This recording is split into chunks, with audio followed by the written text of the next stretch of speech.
and welcome to Season 3, Episode 18 of SteamLUG Cast. We're recording this on the 18th of September 2015. With me I have Hero, Greetings. Derrida, Hello. and special guest, Simon Roth. Hello. Thanks for joining us. No worries. How is everyone today? Excellent. Amazing. I'm pretty good. Brilliant! Before we dive in, let's have a very quick recap of what everyone's been playing lately. Hero, what have you been up to? I've been playing way more Arma, as Oh. probably expected. Also playing some of the review copy of S03e18 Cactus after the last cast. Got really excited about it again. And some other various things that are dwarfed in playtime by those two. How about you, Derrida? I've been playing a single game of FTL after quite a long time on hard mode, and I beat the boss, so I'm happy with myself. Nice. And I've just bought and played a lot of the Stanley Parable, which is as amazing as everyone said it was. It's an interesting treat. Like, it's the most meta of all the games, I think. Yeah. Yeah. And I've been playing some CSGO after the new update that supposedly improved animations and hitboxes. Animations are better, hitboxes are still God knows where, never where I'm aiming at. So, what about you, Cheese? I haven't really had time to play anything this week, but last week managed to get some time into Stanley Parable as well, and the Stanley Parable demo, which is, for anybody who's not aware, a separate story, a separate thing. And yeah, just a tiny bit of Assault Android Cactus and Crypto the Necronancer. And Simon, if you've had any time for gaming yourself, what have you been up to? Oh, I never have time for games. I've actually, this is weird. I've been trying to finish Saints Row 3. I've been on the last hour of the game for like 2 months, but I only get time to play basically because it's installed on my work machine. I only get half an hour to play every day. And so I couldn't finish the end section in the time that I had allotted myself for lunch, and I couldn't get it to save. So I kept failing to do it in one try, and I finally actually managed it the other day. I've also been playing a lot of Tropico, actually. Probably kind of suits my kind of dictator. Yeah, actually been having quite a lot of fun with that, but it's kind of interesting because it's tying into kind of my own games development, so it's kind of learning at the same time and kind of dissecting it rather than just playing it straight. But yeah, so I've been up to. So before we jump into the sort of main show content, we're going to have a quick chat with Simon here. To open with, do you want to give us Maia's elevator pitch and just describe the game to us? Sure. Maia is a space colony management simulator in the vein of kind of an early 90s Bullfrog game mixed with kind of some of the depth of Dwarf Fortress and a lot of kind of my own weird manic obsession with 70s sci-fi and kind of a lot of golden age of sci-fi writing and kind of Arthur C. Clarke and stuff like that. It's half done currently, but yeah, it's my kind of brainchild, crazy auteur. It's it's a very different game, I think, from what a lot of other games are trying to do. That's a terrible elevator pitch, I'm sorry. That's all right. How long has the game concept existed for you? So entirely, technically since 2008. In 2008, I was at Natural Motion, which is a company that makes Euphoria and Morpheme, which are the animation systems they use in the GTA games and stuff. The ones that make people fall over in a funny way. And I was just starting my final project for university, and I wanted to either make a game or a game engine. And I sat down in the pub with some of the brightest minds in the country, some of the best programmers and games developers you ever meet. And I pitched them the concept of Dwarf Fortress, but in first person with like big voxel cubes. And then you'd kind of build a base and defend it at night from like creatures and stuff. And everyone at the table went, "Simon, that's literally the worst game idea we've ever heard. You should definitely make the game engine." And yeah, so I made the game engine. And then, but I had this idea for this kind of, I wanted to make a very Dwarf Fortressy game. And when Minecraft came out, I bring this up every time I meet my friends from Natural Motion. But I kind of had the idea that I wanted to make a Minecrafty kind of game, and I actually did that. I created a huge voxel system, but it was a smooth voxel system. It made a really weird looking surrealist world. But at the same time, I just went like, this is great, but there's no game here. And I, weirdly enough, had a discussion with someone else who was at the same time dropping a games development, which was Chris from Introversion. And we were discussing about how, like, in games design terms, if you've been working on it for a couple months and it's not fun, and it doesn't like make people excited when you tell them about it, you should probably drop it. And he, at some point around then, dropped Subversion. But I dropped this idea and I went, what would be a fun game? And so I started coming up with the concepts for Maia. And this was in like 2011, 12.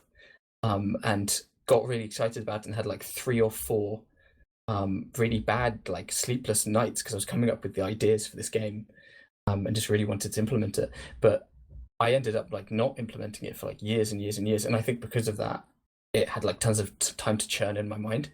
So I have a very clear idea of what it is now. Whereas if it had been a really good idea that I'd started making straight away, it probably turned out much worse and much less formed, I guess. So yeah, somewhere between 2008 and 2011. That's the short answer. That's a really interesting insight of it. The idea about if you've got a great game, you're excited about it and you start working on it straight away, and it doesn't necessarily have as much time to distill, you know, as something that might take longer to come together. That's really cool. Yeah, I mean, it's kind of the thing where you get an image in your mind, and you actually have to really work at it. Like in the same way that when you create a game, you have to work at it. You actually have to work at the design for much longer than anyone ever like kind of thinks. I mean, there was a thing on Twitter, I mean, yesterday about people dumping on games designers. But you know, games design is actually a full-time job that requires months of work before a game can be made. It's just a lot of people didn't know that what they were doing was games design. Yeah, for sure. So do you want to tell us a little bit about your personal history? You worked at Natural Motion, and have done a few other bits and pieces. Yeah, well, I started doing kind of freelance 3D on the internet from about like the early 2000s. I just kind of I learned the software on my own. I because we didn't really have good internet. I wanted to learn to code a bit, but I never managed to get into it. But I really always loved 3D art because I'm kind of very art based, and I'd just been freelancing. What tools were you using? I was using so I started off in some terrible software. I can't remember. There was one called Animator, like the 8 in it is a literal 8. Oh. And other kind of free software that I could find. Blender either didn't exist then or was at the stage where it was almost entirely useless and impenetrable. But I used Lightwave actually. I got into using Lightwave and then kind of scraped together the money, and they put a cheap version out which you could pick up, and then ended up doing like work on doomed MMO projects and other things. And I eventually got into doing simulations work with kind of a multinational Russian company. Send me all over the world to like take photos of ports and then model them for a boat simulator. But then I went to uni and did animation, but I found at university I was incredibly bored with doing animation and 3D because I already grasped the software, and most people on my course were still at the stage of being completely flummoxed by the 3D software. So I went, I'll make game engines. And with that, I got an internship at Natural Motion. And then after uni, I started a doctorate and went to go work at Frontier Developments. But they, I worked there for 2 years, but I kind of don't look on it too fondly because one was Connectimals, which was a perpetual kind of crunch that I was in because I joined the project right at the end. But it's still, I mean, if you want to like look at kids games, Connectimals was probably the most technologically advanced kids game ever made, and probably like the one of the most polished. Because when we got first reviewed, it was in the high 70s by most sites, which for a kids game is completely unheard of. But yeah, and we worked on another project called The Outsider, which it had been in development for 7 years when I joined the project. I had the option of that or joining on the elite team, but the elite team was one person by the time I joined, and I shortly after wasn't. But they picked that up after I left, quite evidently. But yeah, the Outsider was a shame because it was such a grand scope game. If you look at the leaked videos of the Outsider, you'll see that it was a far better game than Ubisoft came out with the Watch Dogs. It was a bit of a chimera, but it was a really interesting thing, and I did a lot of the particle effects and rendering stuff on that game. It's a shame that like the probably biggest game of my career never came out. But after that, I went to work with Mode 7, who are in Oxford, south. Well, they were south of here, but they're now properly in Oxford. And yeah, by that time, I was trying to do my doctorate, and it wasn't really working out. So I left those guys, but I'm still good friends with them. We were drinking just last Friday. And yeah, those guys made like Frozen Synapse, and so I was working on Cortex, which is already out now, which was a kind of interesting game. I really like the Mode 7 guys just because their games are like mechanically really pure. Frozen Synapse, apparently I'm one of the only people in the world who's basically completed Frozen Synapse. The whole like campaign, you know the story. But yeah, after that I went, screw it, I'll do a Kickstarter, and then started on Maia. Yeah, great timing on that one. Oh yeah, wait, I've actually missed a VVVV, didn't I? Yeah. So like between Frontier and Mode 7, I saw Terry Kavanagh tweet, oh, does anyone know a bit of C++ programming or whatever? I need some work done. And I went, oh, Terry, I'm just down the road because I was in Cambridge at the time. We want to have a chat. And so we met in a coffee shop, and he went, like, told me what he did, and then went, so would you like to port the whole of VVV over? And I was like, okay. And then he handed me like the pen drive and just went like, I'm so sorry. I go, what? And then I like looked at the code, and Terry's a genius. But like because of this, like his code was entirely impenetrable. Was like 3 ActionScript files that were like 8,000 lines long each. And Flash allows you to do some absolutely insane like things. But I mean, but I looked at the code and it was like terrifying. But I did eventually like port the entire game over in just a couple. Well, in total, it was a few weeks' work, because a few weeks in, after just we were tweaking it, looking at getting some basic control systems in, and then he went, "Oh, Humble have rung me up, and we're gonna do a Humble indie bundle in like 3 weeks." Surprise. And I went, "I've got to port this in."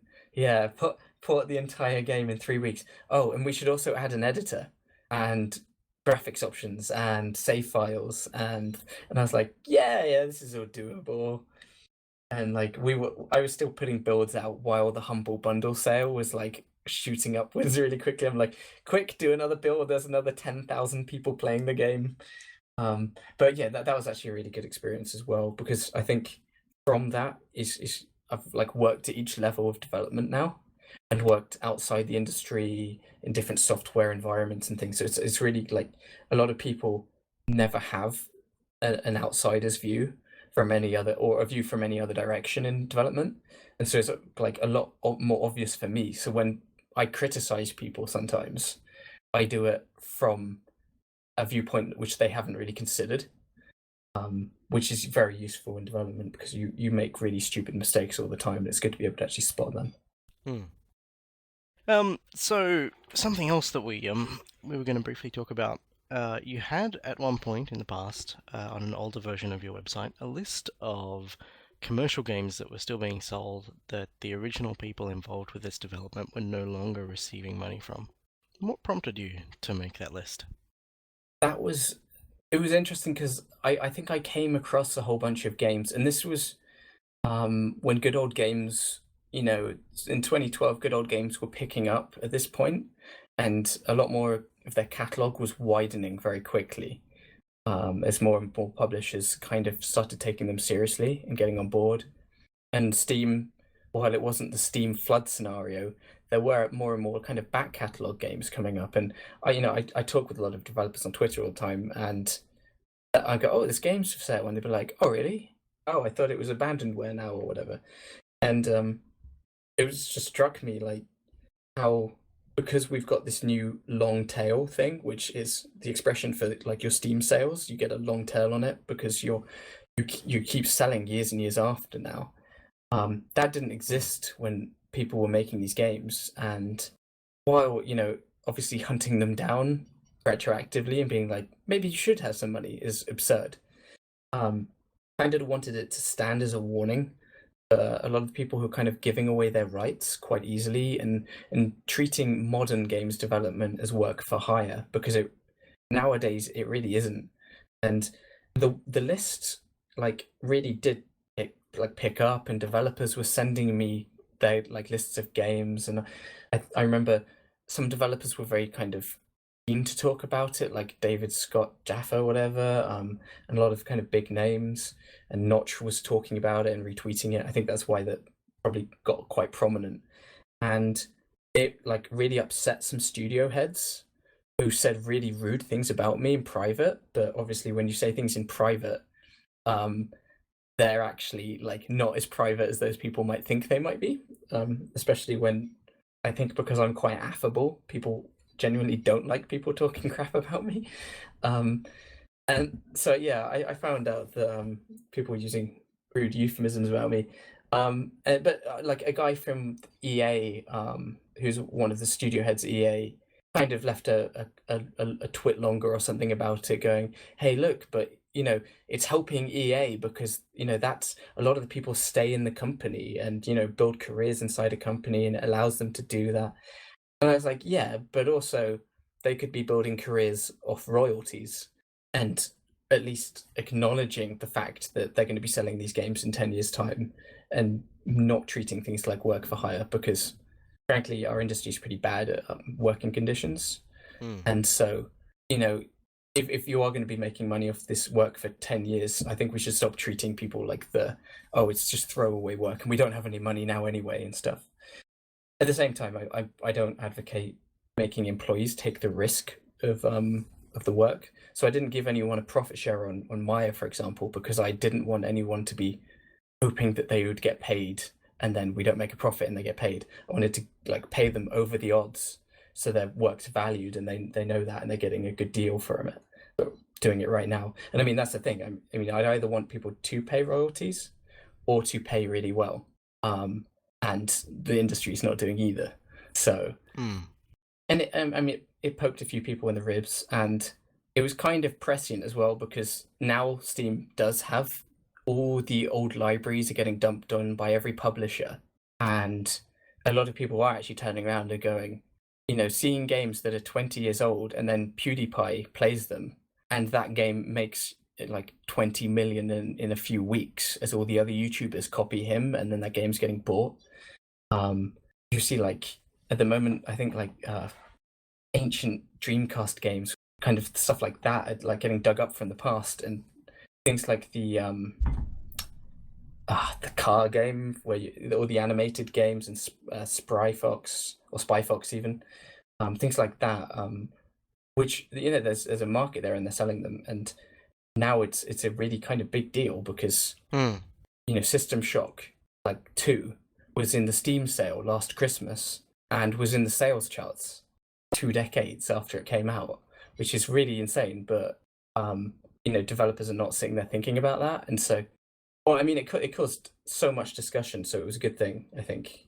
And I should do more stuff like that, bringing in people's kind of stuff. And it's about like IP, because one of the things that a lot of indies forget is they're kind of, people are going with publishers more and more. You'll see kind of like Mastertronic and Team 17. If there's a good Kickstarter, often you'll see them getting cancelled nowadays because a publisher's come up and just offered them the money and go, oh, it's much easier. And then they're signing away their IP rights for an idea that a lot of people invested in. And that's really bad because the publishers aren't invested in the ideas. There's a lot of really interesting dynamics going on in the industry that consumers aren't aware of with regards to ownership of IP and how things get funded and how this sort of stuff works. Yeah, I mean, every time there's a sequel that's just so weird and obscenely bad, and then no one realizes it's because it's from a completely different studio. And kind of also it's kind of sad because, they're kind of not working within the, I mean, like, Syndicate would be a good example. Oh, very good. The publisher just doesn't they didn't understand what Syndicate was. I mean, either they were trying to use the name to bring in new players, but obviously that's irrelevant because the game's like 25 years old. So what new players would be like, oh, I know Syndicate. I want to play an FPS of Syndicate. But none of the older players who've gotten the nostalgia for Syndicate is going to look at a horrible first-person shooter and go, I'm really excited for this first-person shooter aimed at 15-year-old boys. So yeah, that kind of, obviously EA are known for being horrendously tone deaf, but I think a lot of indies are not aware that you get little offers for help, but actually some of them are a bit murky. I mean, one publisher turned up and went, I'd like 50% and I'll help you with the marketing. And I was like, the fact that you've heard of me tells me that I have no problem with the marketing. What you can actually give me for 15% or 50%? And he went, well, we could do the localization for you. And at that point, I was like, yeah, we're all right. I'll do the German version for you for a fixed price that is way lower.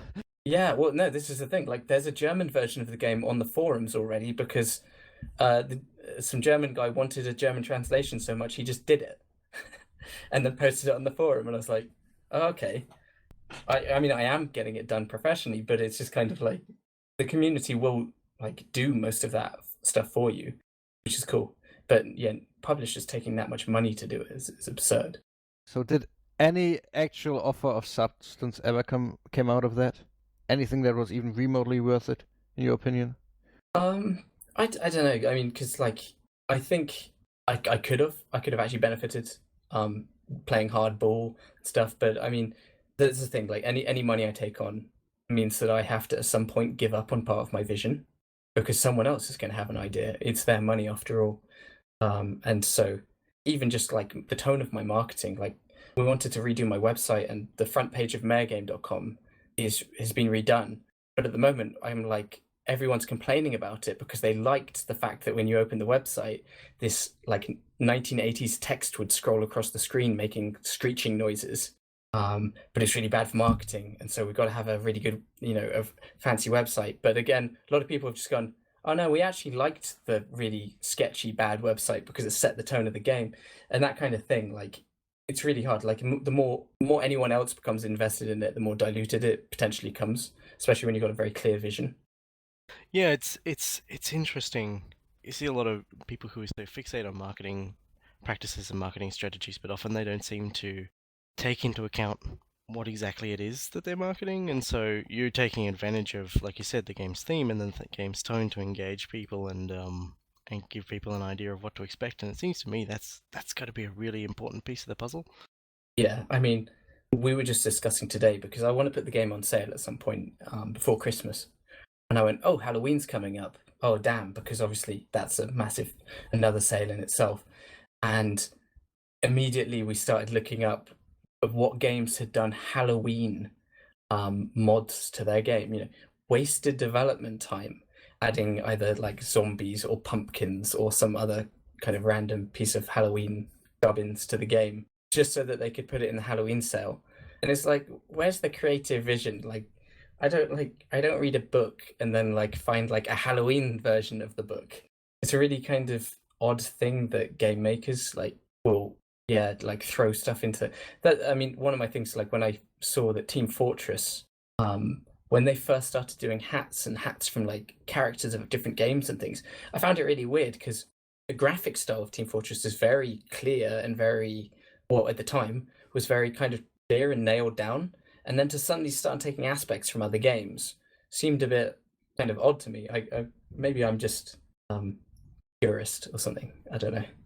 I think a lot of people share that perspective. Yeah, I feel the same. TF2 had a really strong aesthetic, and that's been, I don't know, it's not there anymore. Yeah. But it's an interesting thing as well. For Valve, I mean, they invested. I'm sure they've gotten their return on the development time they invested on the base game, and then to be able to use it as a testbed and a sandbox for other styles of marketing and other styles of bringing in user-made content and stuff. I think it's kind of interesting to see that. Yeah, I mean, definitely. I mean, I think that's the thing. A lot of people like. So I've done a talk on indie PR, which actually went weirdly kind of viral, even though I recorded it at 6 a.m. while very tired. But the thing is, a lot of people they'll be very creative with their game, and then they'll weirdly not be very creative with their marketing and impinge on the creativity of their game by doing really stale, inappropriate marketing of their game. I guess a lot of the issue is a lot of people who are very good at games maybe don't feel that they're good at marketing, but what I've realized from having been around people who are in marketing is there's actually like two tiers of people in marketing. There's the marketing like executive people who think they're really good at marketing, and then there are this tier which they call the creatives, who are just a bunch of artists and designers who are actually doing all the cool ideas and all the work, and they're not very far off like what an indie games designer is in the way that they're creating their ideas and things. It's just the guys in suits who are snorting coke and being unpleasant are the guys who take all the credit. And then turn what is a creative idea into something like really horrendous, and what I think of when you think of like marketing people. But yeah, that's my rant. Well, it's interesting, isn't it? It's like the stuff that takes off, the stuff that people, the things that go viral or whatever the exciting buzzword is at the moment for that sort of stuff. It's like, that's content. It's content that people want to share, so it makes sense that it's content creators who end up filling this kind of marketing niche, I guess, for things that people actually want to share and propagate. Yeah, I mean, like of the things that people like about Maia is they like it when I make these like I made a video of all the chickens in a hatchery just go up in flames suddenly, and it was kind of a bug, but I was like, actually I should keep that because it's great, and I made a GIF of it, and obviously that got share tons because it's something cool, it's in like part of the game, it's funny, it shows off the game really like in an interesting way and kind of the spirit and character of the game, and it didn't involve having to like corrupt the game's image in a way or something like that, or present the game in a way that it doesn't exist. Well, hopefully there won't be flaming chickens in the end, or at least well, not so many. Not always, yeah. And the thing is, you see kind of so much weird stuff in the kind of like even Aliens Colonial Marines was one of my favorites, which was they had so many fake screenshots released that I started just like finding it absurd how bad some of the fake screenshots were. And I was pointing this out like years and years ago, and everyone just thought that I was being grumpy.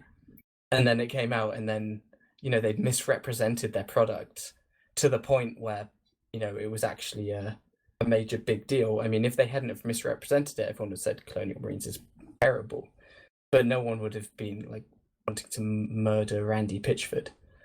They seem to want to now. So speaking of the spirit and character of the game, I think that's one problem that some developers have when they're marketing, is they lean more towards a traditional marketing campaign based off of the things that they've seen other games be successful with, instead of focusing on what makes their game unique. Yeah, I mean, some of the things that you see, like you see games overemphasizing any sort of kind of survival elements. Crafting. But yeah, crafting, that would be it. Crafting's the thing, like obsessing about crafting. And I've talked to other developers. Oh yeah, we're gonna put crafting in the game just because we know it's a big deal. And I'm like, but you're gonna spend a lot of time on this? Oh no, we're just gonna throw it in because we know people will pick up on that. And I'm like, yeah, and they will, and they'll buy it, and they'll be really angry when they see that you've spent like just a few weeks on it and not kind of making it. If you're gonna sell it as a feature, it better be a proper feature. I'm not going to mention who that was by name. We're going to have procedurally generated guns that we can have 20,000. It's funny, like it's not a useful data point in any way because it's not a noteworthy game. But I get people commenting on the Winter's Wake website and how much they love that it's written in the style of the game. But from a normal marketing perspective, you go, no, you don't write a website like that. You don't write a website that the first thing you read is you see a website, but people respond to it because that's what the game is, Yeah, no, I think you are doing it better because you are selling on the basis of what your game is. I do love the website. I can't count how many times I see a trailer where the single person indie studio guy tries to create something that is way out of his league with a trailer with big flashing keywords and quickly cut scenes, and it just looks cheap and stupidly done. So yeah, the tone of your marketing is quite important. It has to match what you are delivering. So I question if mine is mine's hit and miss. Although to be fair, most of my videos I put together in maybe like 3 or 4 hours. I probably should make greater effort. But actually, when like for example, my website had a very high bounce rate, and someone said like, but if people see the website and they bounce off it, they're not going to buy the game. And I went, if they bounce off the website, that's like the first test that they failed, and they would never have enjoyed the game anyway. Because if scrolling text and 1980s and 70s kind of computer stylings annoys you, then Maya's just going to really annoy you, really tons. So being on message can actually be very helpful, especially in my early stages where we don't want to sell millions of copies. We want to sell thousands of copies, but to people who are actually going to like enjoy the early access. Yeah, it's astounding how many people do seem to want to take on sales from people who might not like their game. We said earlier that Maya has been around in some form as a concept since 2008, I think you said. Yeah. And in the crowdfunding pitch, you talk a lot about having influences from existing games, but wanting to borrow a lot from film and literature. Yep. Do you want to talk a little bit about the difference between influence and homage? Yeah, well, that's the interesting thing, because a lot of people, like, I think I even said it myself now, but a lot of people like to discuss the game in terms of other games. And one of the things that, like, with my design, being able to do this from Kickstarted and funded with no creative barriers, apart from potentially financial and my own abilities, was to not try and kind of take elements from other games. I'm very tired of games that have taken elements from other games because, for example, in Maia, we don't have much GUI yet. And while I'm working on the GUI, I never actually want too much user interface because I feel that's a massive fault. A lot of tycoon games that your control over what's happening usually boils down to a spreadsheet. And I don't want, if I wanted to play a spreadsheet, I could like do my accounts, which I hate doing. And how can I tell the player these things without giving them the numbers? How can I do this? Yeah, I spend a lot of time making sure that I do go. I love Dungeon Keeper, so it's it is a homage to these 90s games, which they do shape me, and definitely the way that I think about what a game should be is shaped by these games I spent the 90s playing. But definitely I feel that a lot of people feel that when you do this stuff, you've got to just lift from it all the time. And I think games were almost ruined by our obsession with aliens, as in the movie, the 1986 movie. Every first-person shooter has taken so much from Aliens that when Aliens Colonial Marines came out, it was kind of surrealist if you think about it, because a lot of the things which have stagnated in this genre are just things that we took from Aliens and went, yeah, that's really cool, and haven't like really thought like why they exist. And then all these kind of photocopies have come out, which is why I've been pushing myself to read more. So I'm reading 52 books this year, which hasn't gone great. I'm probably on about 20 something currently, but even still, I mean, that's a lot more books than most people read, and there's a lot to pull from literature because if you think about films like Avatar and, in fact, Ridley Scott's films and all these kind of same famous sci-fi filmmakers, they all talk about what inspired them, and it's often the books they were reading in the 60s. And the books from the 60s are still as good as they ever were, and maybe even better with age now. Things like Philip K. Dick, Isaac Asimov, I don't think, what am I reading at the moment? John Harrison, I think. All these kind of writers have come up with everything we're using now in film and television was written about. Like, a lot of people talk about how Star Trek was very forward thinking. Star Trek was written by a lot of these kind of authors like Harlan Ellison, who was he was like throwing out episodes as like quick short stories. And he put together a book called Dangerous Visions, and this was about the same time as maybe early Star Trek, and he like put together what would like high-end, kind of almost deliberately offensive stories, but ones that would really make you think. And this book, like I read it like a year ago, and I went, these are all really great, and we could have like any one of these could be a award-winning indie game nowadays, or an award-winning film. And it's crazy how like horrendously stagnant like creativity and stuff is. Everyone's watching the same like 5 films and going, yeah, we need to copy this, to the point where I don't like really enjoy Hollywood action films at the moment. Like I haven't watched any of the Avengers films, maybe because I'm a VFX artist as well, so kind of lots of computer graphics just puts me off. But again, like I feel that they're not like really particularly exciting, like considering even for example the new Star Trek films versus the old Star Trek films. Star Trek films are asking really long, deep questions and and meaningful questions, whereas the new ones are like 40 minutes of solid action halfway through one of them, and I just sat there and I just felt tired. And that's not a really great feeling to sit during an action film just going, I wish everyone would stop shouting. There's one thing I predicted about this film, about the new Star Trek film, when it first came out, before I saw a single trailer.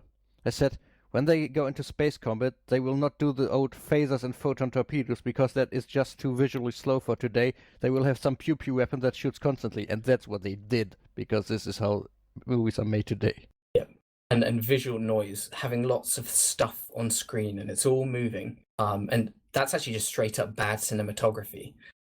It's why if you watch the old, some of the worst things about the Star Wars prequels, yeah. I never ended up watching more than the first. I watched episode 1, and then I watched part of episode 2 and couldn't watch it because some of the things that we need to be looking at is just like basic cinematography. What is the camera looking at, and why is the camera looking at it, and where should that object be on the screen to draw the eye? And I mean that's also another thing that I've been looking at, is because I did a lot of cinematography, and I had a very good lecturer who taught us cinematography, and he was very specific about the things we do and just give us terrible marks if we couldn't say why we did something. And so you watch Space 2001 and it's just fantastic, and then you watch a modern film and you're like, wait, how is this? They didn't even have like green screen when they made Space 2001. They were superimposing images, in the camera, and also, double exposing stuff. And yet, we've got all these effects now, and we're failing because one of the biggest issues was being able to move the camera.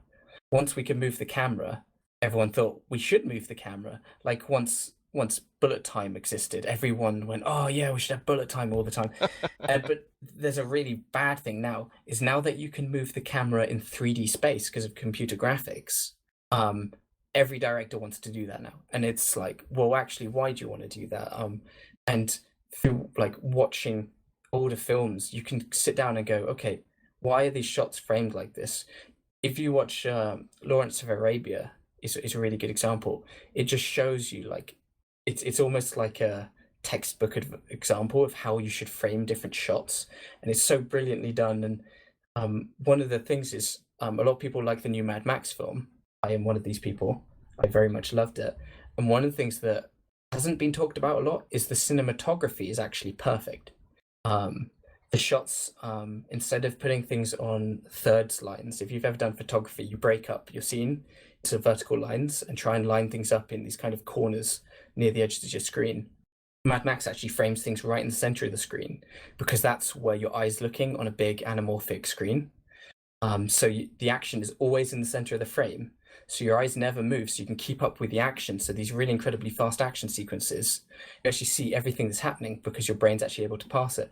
And yeah, like as I see game makers doing cutscenes and things, or moving the camera through their environment, I just sit down and I go, like, if you'd read the first page of Cinematography 101, your game would have looked so much better.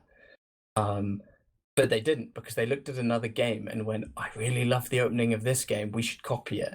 Didn't understand why they loved it, and have kind of made a corrupted photocopy, which there's nothing wrong with that, but doing it knowingly would be a lot better than doing it unknowingly. Yeah, I've completely gone off tangent. But yeah. It's a very interesting tangent, and you are quite welcome to continue if you like. Great, yeah, it's and things, bringing this back to games, when you see like first-person shooters coming out, so like the new Doom game is coming out, and I looked at their trailer, and have you guys seen the new Doom trailer? Yeah. It has like takedown kills where partway through killing a creature, it starts playing an animation, and there's one where you're chainsawing it, and it chainsaws the creature in half. And obviously the audience went, yeah, that's really great, and you heard him clapping. And then he goes up to the next creature with a chainsaw, and it does exactly the same animation again. It's gonna get old fast. And then the cloud's not quite clapping as much now, and they're like, oh. One of the things that they were talking about is like, the thing you love about Doom is the combat and the shooting and the blood and the gore. And like, I know a lot of people who love Doom, who've loved Doom for decades, love it because of the detail on the map levels and the fact that there were a lot of enemies, and you're navigating a map at the same time as shooting enemies, and sometimes you have to distract yourself from the enemies because fighting them is actually gonna cause you more trouble than actually just running away from them and things like that. And that's completely lost on some people, and so things that have been established already as kind of really effective tools for building kind of the game, in the same way the cinematography is a tool for films, is they're not using them, and then their game looks crap, and no one knows why. I don't know how much of if any, of Doom's original team is still kicking around at ID at the moment, but it kind of raises this thing of like, the things that are special about something that somebody created aren't necessarily the things that those creative people can reflect on always. The Flashback remake is another example where, it just it seemed to miss the point a little, Oh god, yeah. Yeah, definitely. Flashback's one of, like, I really loved Flashback on the Amiga. I was never any good at it, I was too young. Not that age should be a barrier to playing games well, but have you come back to it? I did. I had an Amiga emulator, but I kind of ended up just watching a really good long play of it and then going, I am satisfied with watching a long play of it, because it is actually quite a long game. It is. It's brutally difficult as well, even now. So it wasn't just me being youthful. I do love that game. Yeah, I feel like a lot of designers now, I feel a lot of people don't absorb enough like cultural information from around them, because we have access to everything. We pick the things we like, we create nice little echo chambers for ourselves, and we kind of self-curate what we're going to watch and things, and we surround ourselves with people who are like us, and then only watch the things that they recommend for us, which is actually why doing say a university course is quite good, I found, because our cinematography teacher sat down and made us watch brilliant films that we'd have never watched otherwise, unless we'd become like, film buff hipsters. I don't think the word hipster existed back then in the way that it does now. And kind of just watching, like, let's watch Star Wars, and then let's watch this 1970s Western and see how they're almost entirely the same film, and they've used all these same tools together. And I put music on our IRC channel, and everyone goes, what's this stupid electro crap you're listening to? And I'm like, I don't know. I'm listening to it because it's weird and it's different. And it might give me some ideas, or it might give me more perspective on the things that I do like. In the same way that, like, a lot of developers sneer at watching like a bad film or playing a really bad game. Whereas if you're a developer, you, like a journalist, you should actually just suck it up and play a whole bunch of really bad games. When I started, I was saying I was playing Tropico. I'm not playing Tropico because I want to steal ideas from it. I'm playing Tropico because I want to see how it failed to implement its own ideas, and see how that could apply to my own ideas, and how I can kind of build around that. That said, do you find that you're appreciating anything from Tropico, like in terms of enjoying the experience that you're having in playing it? Oh yeah, I can point out the things that are wrong with it. I enjoy it because I love city builder kind of games. What the first obvious thing when you play it is you turn the game speed up, and there's a fast forward button, and there's a 4 times fast forward button or something. And I always play the game on full speed, and there's no reason to play the game at any other speed. Otherwise, the game's too slow and literally drags on for like 6 or 7 hours a mission. And I sat there and I went, well, that is a fix for a problem, but it's not the right fix. Why didn't they go back and say, hey, look, why are the players having to speed up the game into crazy fast forward motion to get things to happen? Why are they not getting enough meaningful decisions a minute? And how can we speed that up? And in fact, Goddess has the opposite problem. Goddess has this kind of, you've got to click everything. I'm speculating here because I've only been told about what Goddess is like. But you've got to click everything. It's all about these interactions, and the interactions are too small and too meaningless, and there are too many of them. And so kind of that contrasts nicely. And there are other things with Tropico, like build prioritization. There's lots and lots and lots of ways that you can increase the prioritization of their builds, but I have exactly the same problem in Maia. And so what I do is I sit down and I watch people play, watch the things they build, and then as soon as they get stuck, I go back and I go, how can I make it and detect when a player wants this item? How can I know that they really want this item, and then make it so the game delivers that to them?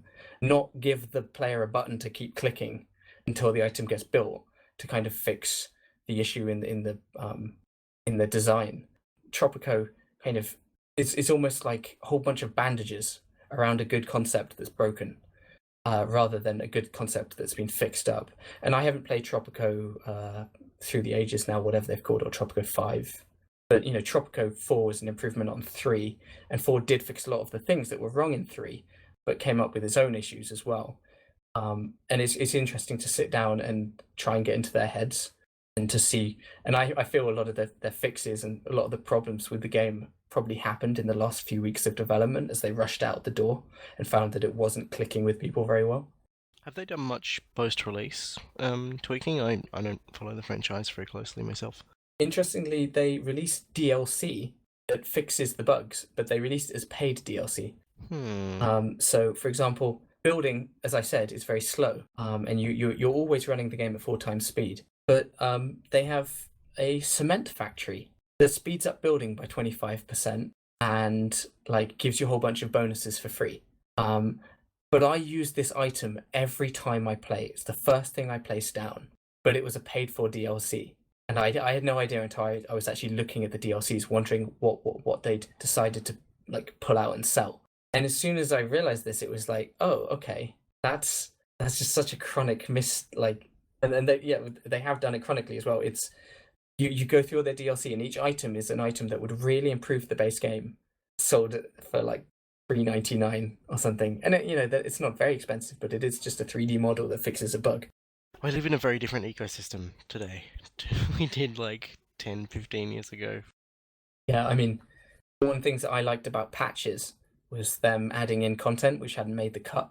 I remember Final Liberation, the Warhammer 40,000 game, had a patch, and it just added an entire new section of it. I think it added Chaos Space Marines in, and it was just free, and it was just stuff that they'd kind of half made, finished up after they'd shipped, put it on a patch, and it was great. And it's I really wish developers would still be doing that, but I think we're pushing towards that now. I think free content, because I promised that I'd never do DLC, and if I made anything that was big enough to warrant being sold separately, I'd make a full-on expansion pack, so it'd be worth the money.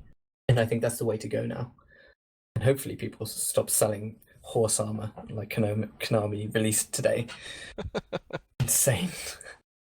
I feel like Valve have done a lot to try and push the idea that in today's digital distribution market, that shipping free content updates can increase your sales, and that it's you don't have to worry about DLC stuff. But it's interesting to see how many people take that on board. I think Valve's monetization models that they're using right now are also very hard to pull off. You need to have Valve, basically. You need to have the influence and the power. I feel like what they're doing with Dota 2 and monetization for hats and skins in CSGO or whatever. Yeah, for sure. Right, exactly. That's Like Dota 2 is it's very friendly to both Valve and all the players, but very few people could really pull that off. Yeah, it's true. I was thinking more along the lines of like Left 4 Dead's content updates and Oh, yes. TF2's big content updates before the marketplace and storefront and buying hats and stuff came in.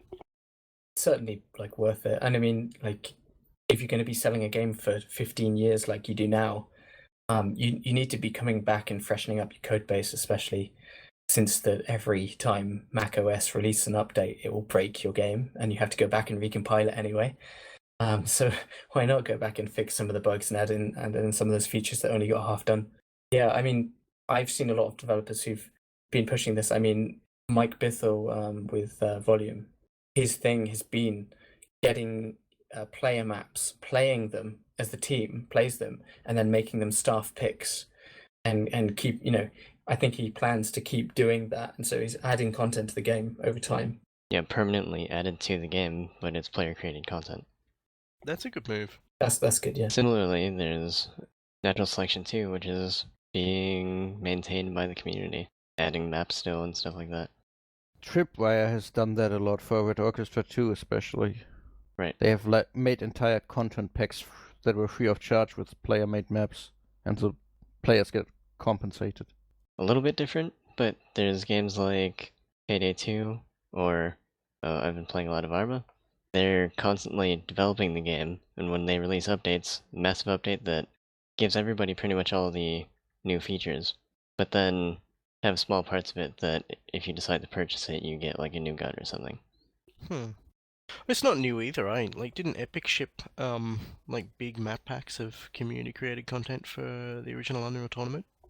Yeah, I think so. Although, to be fair, like in that case, it was at least like an online game, so there was an expectation that things like updates and stuff could come because it was an internet connected game. Kind of slightly different for single player games, but I still think that it should be done. I'd certainly play a game that like I saw regular updates coming out from, even if it was done. Yeah, it's something people take into account these days. It's yeah, it's interesting shift. Like CD Projekt as well. I mean, I've spoken with GOG, and they're also very keen on not slicing up games and making sure that you put free content out. Or not making sure, they don't make sure you do it, but very interested in getting people to do that because it adds value to the games and it makes the games better. Who wouldn't want better games rather than making the game better for the people who just buy the piece of it? And like creatively, it seems really odd to slice off part of a creation. If you think that you've created something good and then you start chopping up and going, this bit is a bit that is also very good, but I'm not going to give it to everyone, so they get an incomplete vision of my product. It's a bit like, oh, okay.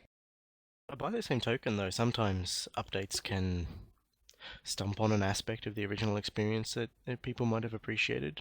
I know I get a bit shirty when I get updates pushed down to me that I don't want. That's another dynamic that's changed a bit over the past 5 to 10 years. Yeah, I found that today when I updated Linux. But I mean, people will always. Although that's why like archiving is very important as well. Like making sure that if someone doesn't want to update, like that there is an older version, even just for posterity, so people can compare against. Right, it's nice when games have a beta branch on Steam or something where you can downgrade, and a lot of times nobody even wants to be on the old version, but they have it there so that somebody can look at the improvements. Yeah, I mean, for Maia, for alphas, I've actually kept, like, I have a members area, and every alpha I've ever made for each of the platforms is up there. And despite this taking like 200 gig to host, it's really interesting. And, journalists and stuff have gone back and looked at alphas to compare the progress because, a lot of people like to wax lyrical and say, oh, Maia hasn't made enough progress.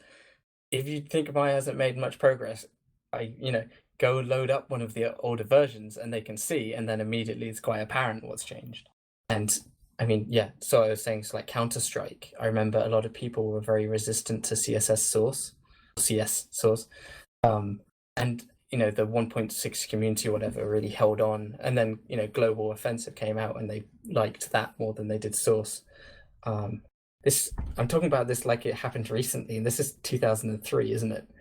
There will always be people, but it depends. Like a story-driven game, if you're going to change the plot, it's a bit weird. I found Valve changing the ending of Portal 2 to be all a bit like, okay. Portal 1? Oh, yeah, sorry, Portal 1 to lead into Portal 2 was a bit weird. But then, there's like 20 cuts of Blade Runner and the recut Star Wars films, so it happens in every media. I think we'll just have to live with it. Hopefully in 20 years I won't look at Maia and then start cutting it up and adding in like crappy computer graphics characters and Jar Jar Binks. Well, if you do, hopefully you'll keep the original versions available rather than say that they don't exist. Yeah. Ugh. Yeah, about that aspect of preservation of older versions, are you considering to open source your engine? Because that would be like one of the biggest steps to make preservation possible for just about everyone. Yeah, I could do. I mean, my engine's garbage. That's the only reason I wouldn't. It's just because it's just complete garbage. and the problem is, as soon as you open source something, a lot of people start looking through it, thinking that it's a really good way to learn. Because there's some myth of looking through other people's source code is a way to learn to code, which it's completely opposite. It's a way to learn not to code, which might be valuable for some people also. Yeah. Well, yeah. I looked at the Quake 1 and source code whatever ages when I was learning to code, and a lot of the cheap tricks they've used are really brilliant. Would never use them nowadays, or you literally get fired. But yeah, no, I certainly want to make sure that like the game doesn't involve me constantly having to update it, whatever.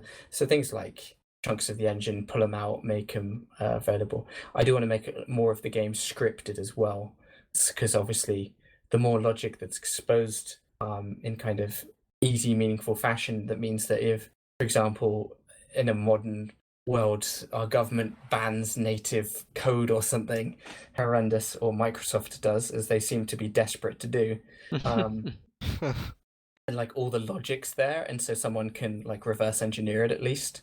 Obviously I use SDL, so a lot of the create a window, get 3D device, and all the stuff that generally will be entirely broken in a game from 10 years ago, or anyone else's game for that matter, will be for people playing Maia will be pretty simple to strip out the the hooks SDL and just hook in a new one. Yeah, but I probably look into open sourcing, but what I do is I'm going to wait till I'm really rich, which will definitely happen one day, and then pay someone who's a much better programmer than me to clean up the code and remove all the just horrendous things that I do with C++. Yeah, you really need to do a code review before you do any kind of source release. It's definitely a key step there that I think some people don't consider. Yeah, I mean certainly. I actually became very strict because I realized that I don't have code reviews because I work alone. I use static code analysis. I have warnings are turned on and warnings are made, so if there's a warning, it won't compile. Warnings are errors. So what tools are you using there? So I use on Windows, which is I do my main development on Windows 7. I hate Windows 8, and Windows 10 is kind of Windows 8 Lite, so I won't be upgrading anytime soon. But I use Visual Studio. And I have a special hacked version of Visual Studio, where basically I really liked the interface of of Visual Studio 2010, and then the kind of Windows 8 stuff came out with 2012 and 2013, and completely flattened the interface, but not in a good way, not in the way that like a lot of the flat Linux interfaces are, but just in a really garbage way. And it made the menu bar, all the words on the user interface are in full caps. So the application is shouting at you the whole time. And all the icons were these really crudely drawn, like black and white monochrome. And I went, some idiot designer thinks that he's really edgy doing this, but it's just made the tool unusable. So I actually hacked the graphics out of the old DLL files and injected them into my new thing. Nice. Yeah, I'm that angry when it comes to user interfaces. But yeah, so I use Visual Studio, and we use Maia, as in the 3D software, which is incredibly expensive and not great, but I've used it for quite a long time. I've used actually every piece of 3D software. So generally, I found Maia to be the best software for building your tool sets around. 3D Studio Max is a very good modeler, but has crap UV texturing tools and other things. Blender has a very powerful tool set, but then a terrible UI. And a UI that is not just bad because I don't like the way it's laid out, but it also slows you down in some kind of key aspect ways. I mean, they did upgrade it and improve Blender. And it's a free thing, so gift horse in the mouth and all that. But they do need to keep doing user interface reviews. But yeah, I'm going off a tangent. I also use any free code analysis tools that I can use. So things like CPP check. We use kind of not much else really. I kind of try to keep my toolset clean. If the artists want to use something else, they can, as long as it all comes back in kind of these same basic formats. And I've written my own file formats and things. But in terms of tools on kind of the code side, C++, base OpenGL, it's either OpenGL 3.2 or 4.1. And then I use Fmod for our sound. The reason why we went with it in the end is because it has Linux support, and good Linux support, because sound on Linux can cause like small holy wars occasionally, to put it politely. And I don't even know what Pulse Audio is, but I get a lot of angry emails about it. And kind of, yeah, by keeping it clean, I think I use, shout out to some kind of other things. I use Tiny XML, is I think it's zlib licensed or something. Very small library, very useful. Yeah, I mean, not much else. I did actually look at other open source engines when kind of brainstorming. Often when I need to do a bit of maths, and I look at the maths in my maths book, and it's just like this crazy equation, and I go, how do I do this? Just pulling up Ogre and then pulling up Erlicht. Don't know if Erlicht is still going. I used to do this. My engine's pretty much done now. Yep. I'd look and see how those guys implemented it, and generally, most of the implementations end up the same. I kind of did something, look at that. So, I mean, even though I don't use open source engines, I think I benefited from them, even just seeing what they did wrong. Having them around is useful because just knowing how different bits of your engine weight to that. So when you have an issue, you can see if other engines are getting the same issue. I'm always heartened to see that other devs are having problems supporting Intel hardware, because then I don't feel like I'm a complete idiot. But I think the Maia engine's kind of, if anything, it's very lightweight. I just implement just what I need to do the job. And as such, like the engine, if you're using it on Linux, on an i5 processor that was made in the last 3 or 4 years, you'll find that you're getting like 20% CPU usage on Linux Mint.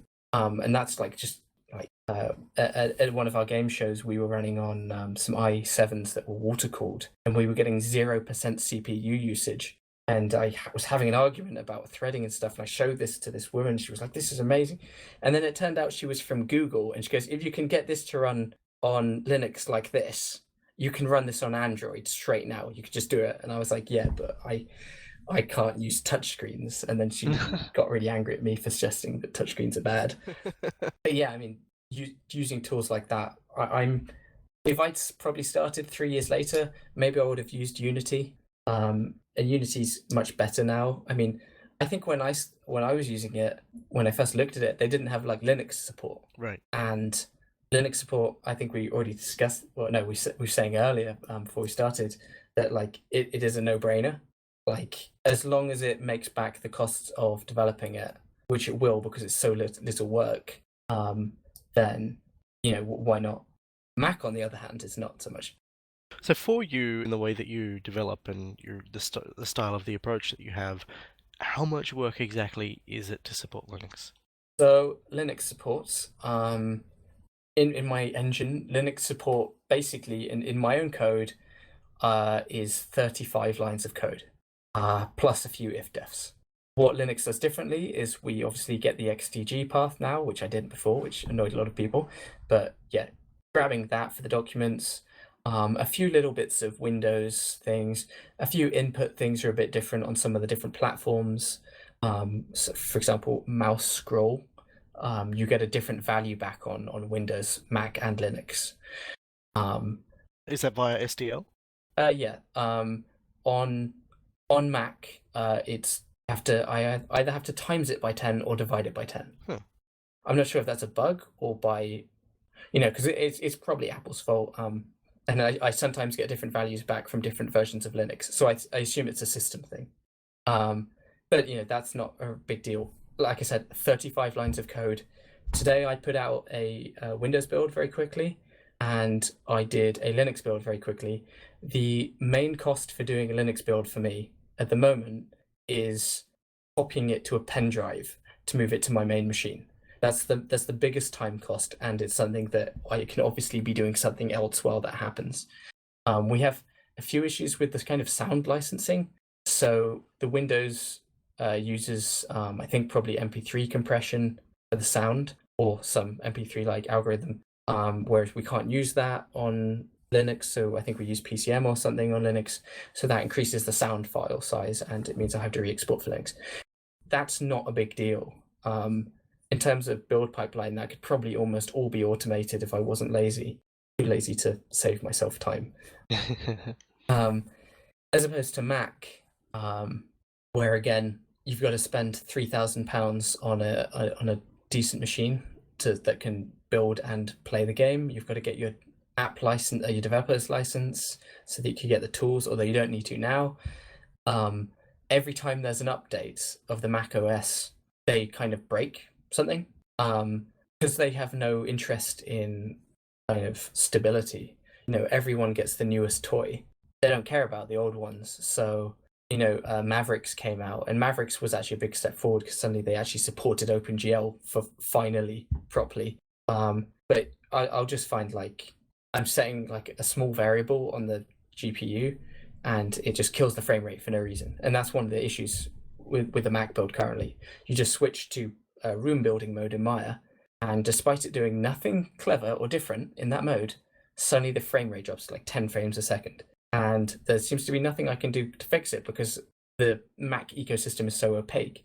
I've never had any problems with the Linux stuff, apart from ATI on Linux that was bad, but that was just a driver support issue. And I spent a few weeks angrily tweeting about it, and then their newest driver completely fixed my game. So I wonder if maybe someone in their tech team just looked and found an obvious bug and just fixed their driver or something. Or probably wasn't my game. It was probably hundreds of games that were having the issue. But yeah, Linux is not really a big deal, apart from yesterday when I managed to completely break my OS and then ended up having to fix the X server and go into config files and stuff, which is never fun. But I mean, when you break a Mac, you have to take it to a shop and get someone else to fix it. So Linux is never as bad as it could be. And usually it's third parties that are breaking stuff, ATI not releasing very good drivers, kind of stuff like that. If you didn't build on Linux as you go, if you didn't bother touching Linux support until the game was effectively finished, do you think that the workload that you would have for getting it up and running, do you think that would be higher or lower? I think definitely higher, because unlike the Mac community, the Linux community is very kind of vocal when something's broken, but also because there's a higher technical proficiency, at least with the people who I'm in contact with. I find that, for example, the save files were not saving in the correct directory. Someone went, "Simon, this isn't my XDG path." And I went, "Oh." And then I went, "Wait a second." And I looked at my code, spotted the obvious bug. Whereas if this was happening on Mac, we'd spend like a day of emails back and forth until we actually found out what their actual issue was. Because obviously they demand that the game be fixed immediately and then tell you what's wrong with it once you slowly squeeze it out of them. Whereas because of the high level of knowledge of their own systems, Linux users, and especially the Linux gaming community specifically, I think, just immediately go, "Hey, look, I've seen this before in this game. It might be this." And yeah, that kind of, someone said, "Oh, the game isn't running in with Mesa properly, but actually there's an update for Mesa coming out next week, so don't worry about it." And I went, okay. Things like that, which if I got hit with 200 of those bugs on a kind of a launch day, as it were, I think I'd find it like incredibly daunting, and especially since I'm not using Linux as a main development environment. I think keeping up with it and just using it and keeping a system up to date, it keeps me aware of when dependencies change and what has changed in dependencies. So like, you can go away from Linux and then come back and then be like, oh my god, what's happened? Which is what happened last time I tried Ubuntu. Which is why I'm now very much a permanent Mint user, because Ubuntu kind of jumped the shark, I think. No offense to any Ubuntu users, but I was using it since like 2005, and version was it 6? I can't remember, and everything was incredibly brown. Everything about Ubuntu was brown. And kind of so I liked what it was then, and then it changed. But underneath, a lot of things changed, like how Windows and things and stuff like that. Like, so I think it's good. One of the things when you talk about programming is you talk about stale code. I certainly think it's a very bad idea to let a port go stale while you work on the main game, and while I don't need to work specifically on Linux stuff. Just running it through a second compiler can pick up bugs. I'm running it through Microsoft's best compiler. I'm running it through LLVM or whatever, and things that Apple's engineers have messed with, and I'm running it through G++, and I've got them all on max warnings. Although I don't fix every warning on Linux because it's got all the reorder ones, which I just don't. The things that are just little kind of like coding, I guess, etiquette problems in the code rather than actual bug causing or confusion causing issues. But yeah, making sure that like the game is bulletproof at all things. Because I pick up Windows bugs because Linux crashes out because it's seg faults, whereas Windows just goes, yeah, just read this random memory. Why not? Let's have fun. And then, whereas Linux is like, what are you doing? And then it just nukes the program, and I go, okay, this is broken. So yeah, like there are so many good reasons to be developing side by side on multiple platforms all at once. And I mean, we do that in console development when we're pushing to Xbox or PS3. On the Outsider, the PS3 got neglected for a while, and then coming back to it was a big problem because the PS3 had a different architecture, and then suddenly we were having to resolve all the problems that we had. And had we been working on all three at once, we might have designed from the outset to plan it so it could spread to the three architectures smoothly, rather than kind of like jamming square pegs into round holes and things. So in 2012, it was 2012, yeah, I'm pretty sure it was 2012, you launched a Kickstarter campaign for Maia. Yeah. What kind of response did you have? What kind of response were you expecting at the time? And why did you choose to go through multiple crowdfunding platforms? Well, the multiple one was actually a pretty simple deal.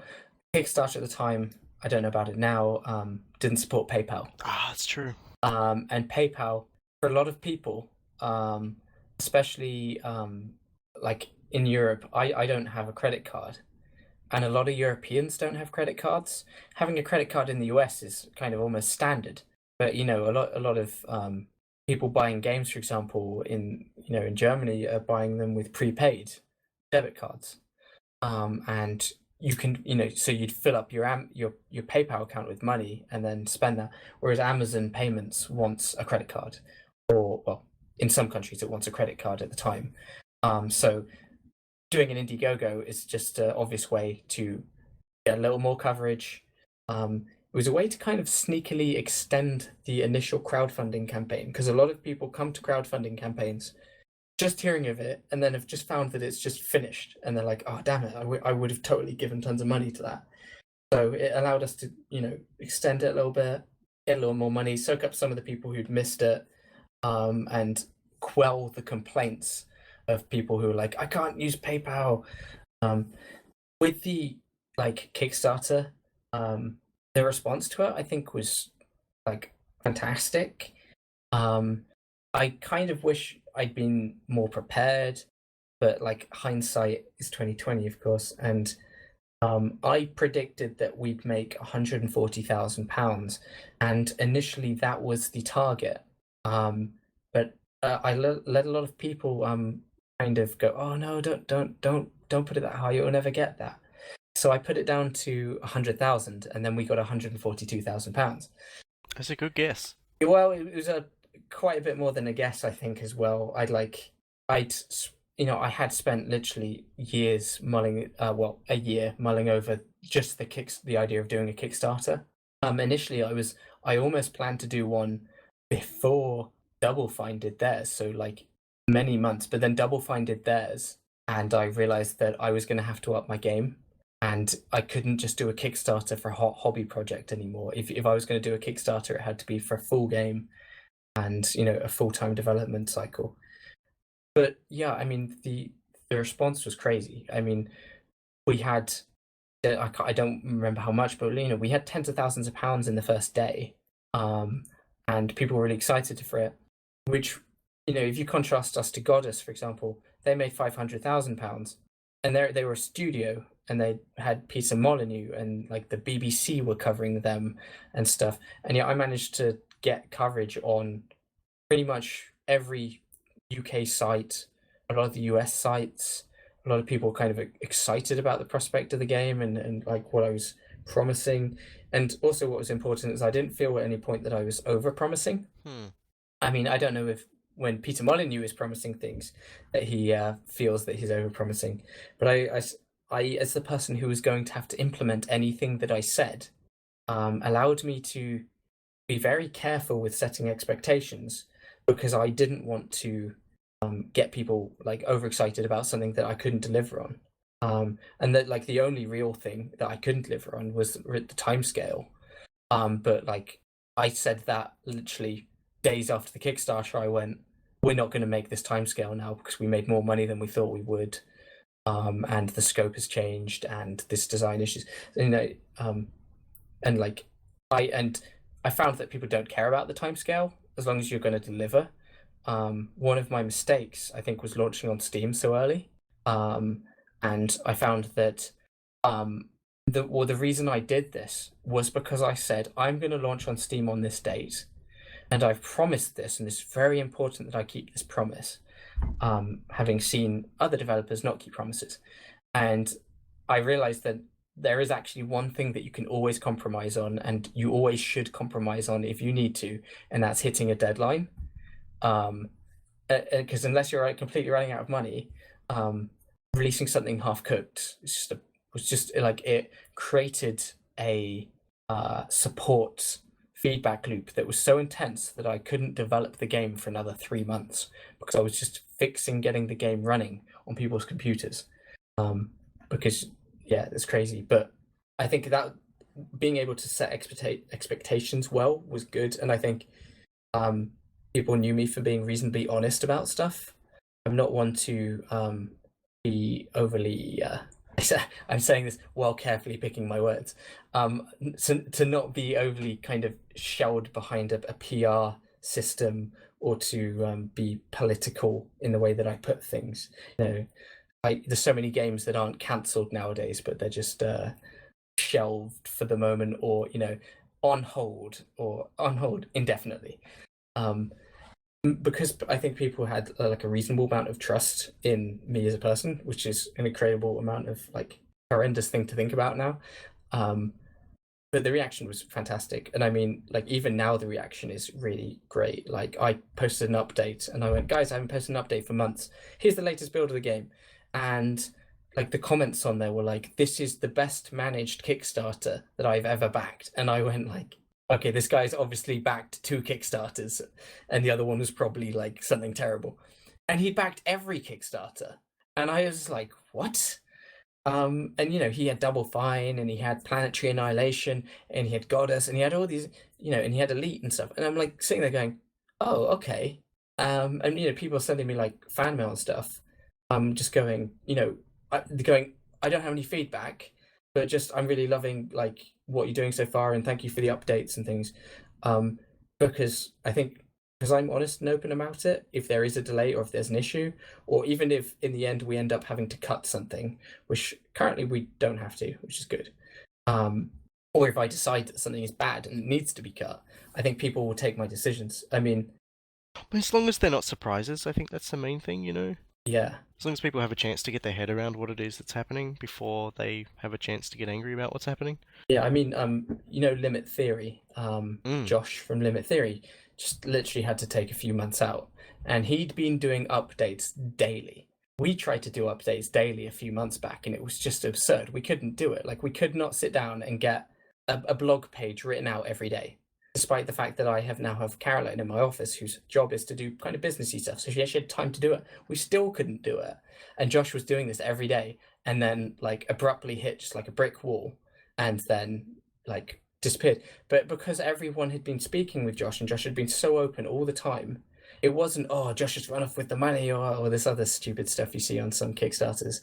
But it was like genuinely, like, you know, I was worried about whether he was okay. I'd seen he being an incredibly high volume of work. And, you know, I could see that was maybe unsustainable, even though the guy's incredibly talented. It's just too much for one person to take. And so, yeah, I think that's for the Kickstarters who've engaged with their community properly and not like they're selling something. I think, you know, the Kickstarter backers have been very open and very happy about kind of just being part of it. Like, there are people like, oh, I don't really play the game, but I'm really loving like the community stuff. I'm like, really? Okay. And that kind of stuff like that, which is surprising because like I could imagine a huge game doing it, but doing it myself, it seems very weird because no one's turned up at my door with pitchforks yet. We'll see.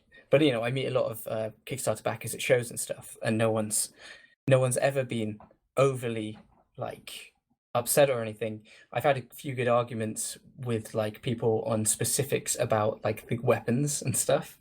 But like, you know, we're arguing about like little bits of game mechanic, and these are actually really interesting discussions to have. Not, oh, where's the game, or why is the game so buggy? It's you know, it's good to put an update out and just get like a bunch of emails just saying that people liked the update. I know it's a weird thing, but you know, just knowing that there actually people are just sitting there quietly enjoying it. So basically, there's been no utter disappointment. Well, I mean, yeah, I think there probably is. I don't think people have been very vocal. I mean, there are people who, like, for example, our Steam reviews are probably more negative than any of our Kickstarter backers are. And I'm sure there's probably some Kickstarter backers in there. But again, you know, those people are mostly kind of isolated from the development process. A lot of them bought the game on impulse, which is why I don't do sales, because I don't want people to buy the game on impulse and disappoint themselves. So I'm very happy about Steam refunds, in fact, because then people can just back out if they go, I didn't actually want this game, instead of just leaving me a bad Steam review. And yeah, I mean, Steam reviews are interesting. It's interesting, like most of the negative reviews seem to be talking about bugs, and that's like a really odd thing to complain about in an in-development game, to me. But you know, maybe people don't have the same perspective that I do, but it does seem odd. So there was a forum post on the forums yesterday in the Steam forums, which we have to check despite it being literally the worst hive of scum and villainy galaxy. And there was a post going, is the game fun? And the first response, I think probably still the only response, was, well, once you get your atmosphere system up and running, there's not much that happens after that. And then after you get your electricity system up and running, there's some depth in that, but you just manage it. And then there's after that you get your food and your livestock, and then you manage your constant emotions. And then, you know, a few hours in, it just gets, you know, not much happens and stuff. And I sat there and I went, this is a thing that I technically should probably be upset about, but I was so happy because he basically didn't go, it's pretty buggy. Oh, that's right, the next commenter did. Yeah, but what the thing is, I've made a huge effort with 0.50, this current update. I had a whole bunch of features listed, and I went, at first, I'm going to kill every critical bug in the tracker.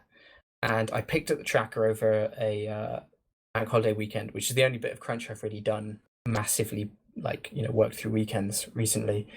and just killed every single bug that I could find that I could conceive of annoying someone while they play the game. And just like since then it's been so good because like the bugs have been an annoyance, but there have been kind of these weird two vocal groups of people. The ones who complain the game never gets any updates, and the other group who says the game never has any features. Or like when I say updates, I mean like bug fixing updates. And so there's always like you release an update and like this update I did had 4 pages of changes, and then there were people going, "Oh, there weren't many new features though," and it's like, I can't like. Okay, fine, yeah, I'll give you that. There aren't many new features apart from the new climate system that completely simulates 3 different types of climates down to their like rainfall patterns and cloud patterns and things. But fine. But yeah, like there'll always be those people, and I like weirdly enough, our Steam reviews don't correlate to good updates, and they don't correlate very much to like bad updates as well. So like if I release a build with crashes, we don't get a stream of bad Steam reviews. What I found the correlation is to one, sales. We get bad reviews when we go on sale. Why? Because people impulse buy the game and then go, "Oh, it's early access," or I don't like this. And the other bad Steam reviews we get, or good ones, are correlated exactly. And I've created a graph because I was talking about my PR talk I did. I created a graph of our coverage, and I know how much coverage we've had and when we've had it, and all the good reviews around when we have coverage, and the bad reviews when we don't have coverage. And I've realized that it's an issue with the game is the game's not telling you a lot of the lore around it yet, and it's not setting the scene very well and stuff. So when there's an article about the game, it sets the scene for the game, and so the player goes into it with the correct expectations, and then they get what they wanted from it. Whereas if the scene hasn't been set for them, we get more bad reviews. So bad Steam reviews is a weird thing. I mean, I did.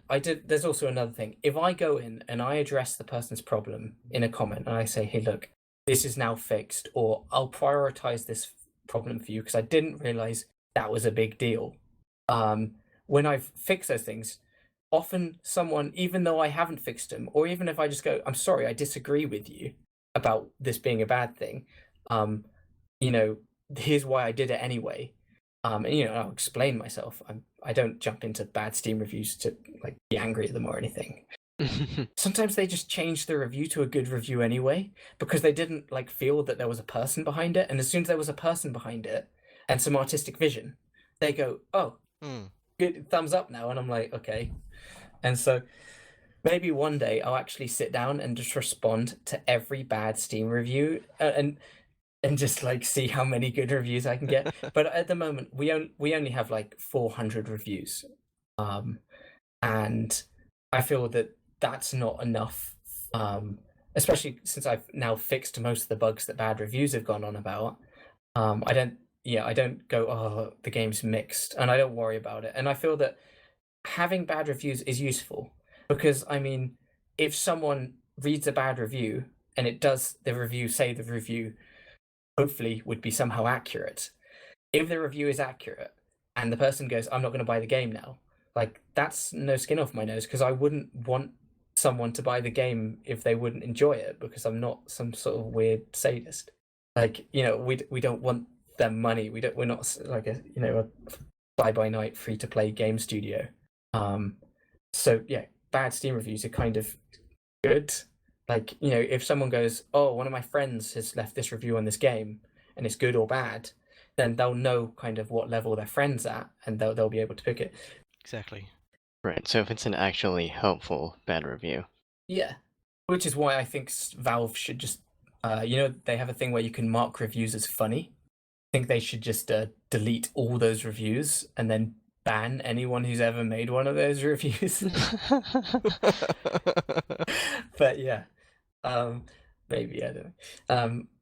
But if they are adding good consumer advice to the store page, that's excellent. That's a bonus. I do wish that they were properly curated and properly modded. Like one of our Steam reviews goes, "This project is abandoned," and I was like, "What?" And then someone else responded to this comment going, "What the hell are you on about?"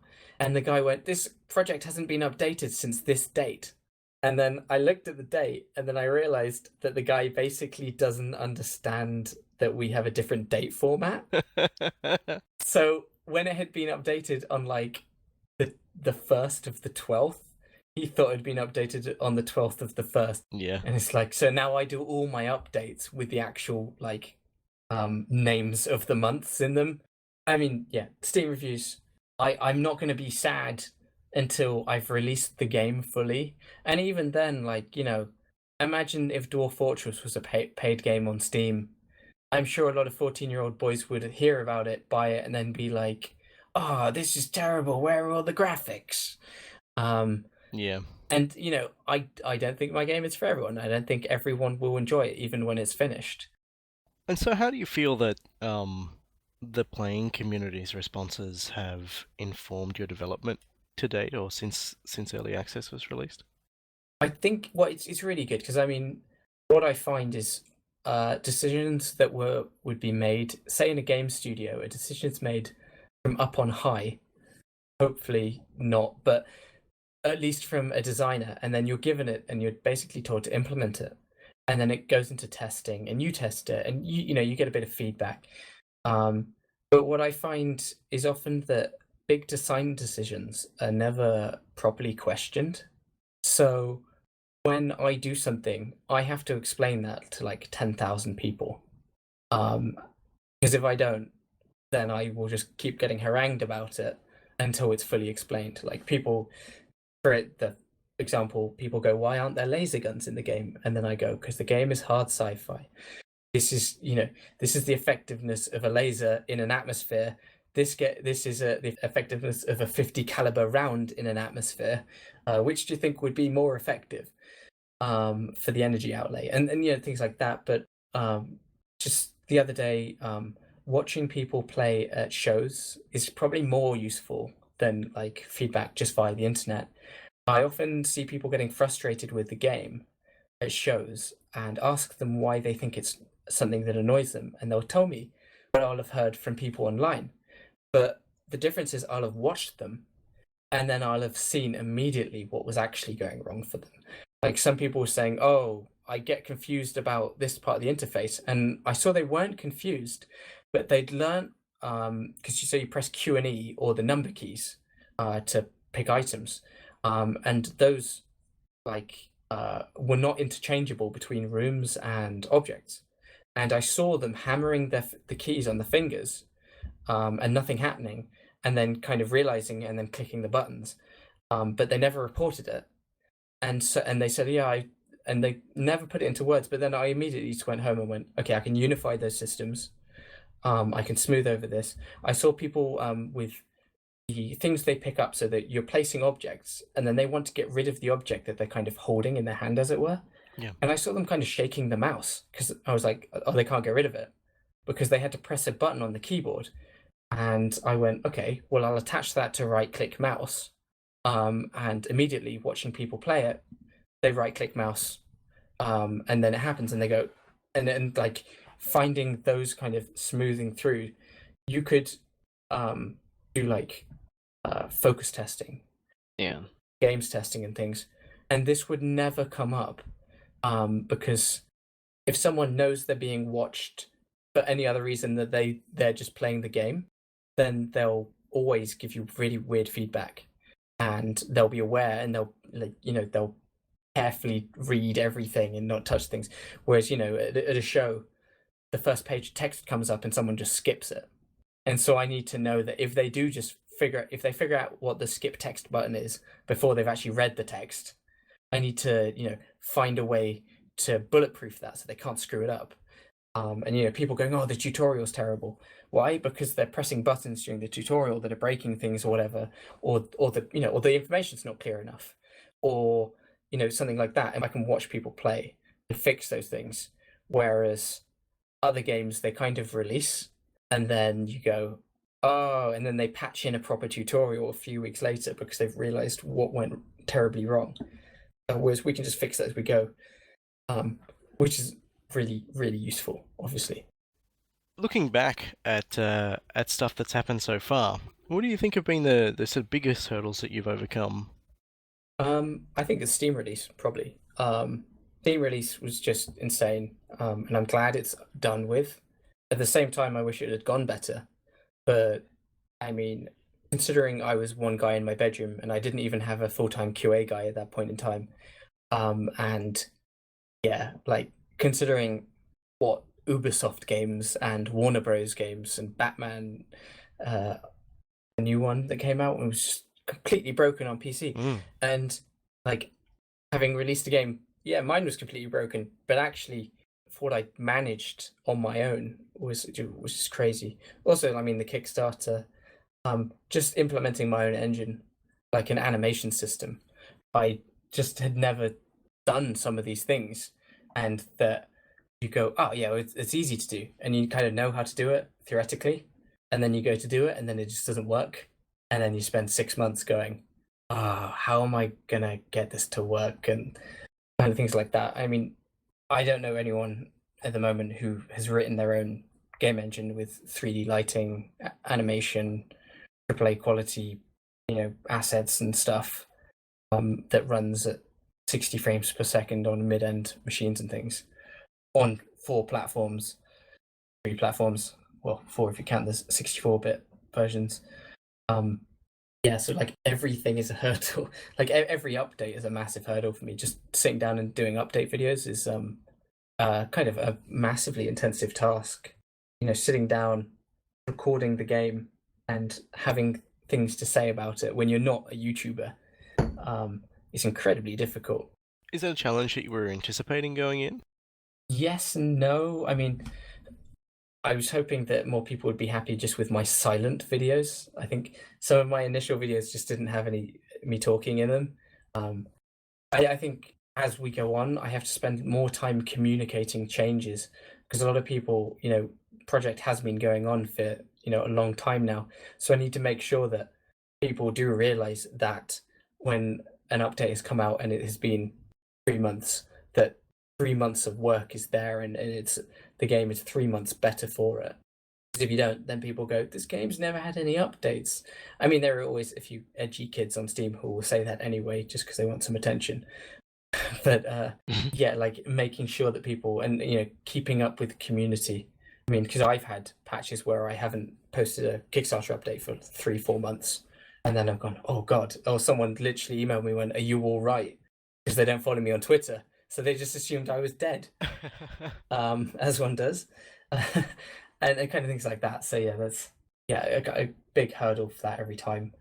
But I mean, there's always good stuff. I mean, I never expected the game to be the best-selling game in the world, effectively, for a short period of time. Because obviously, this Steam probably sells more than any other platform, technically.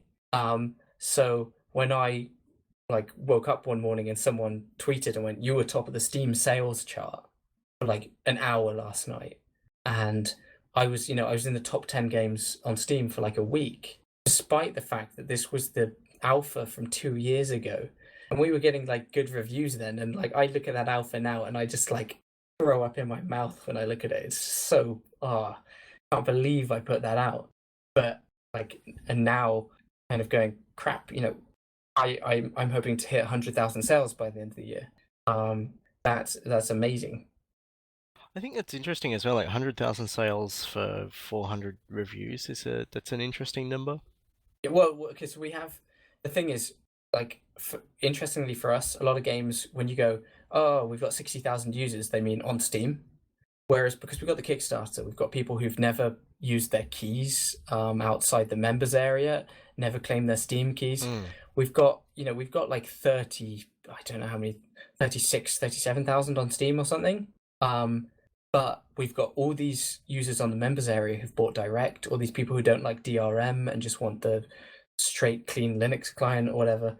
And so we have actually a really varied, wide thing.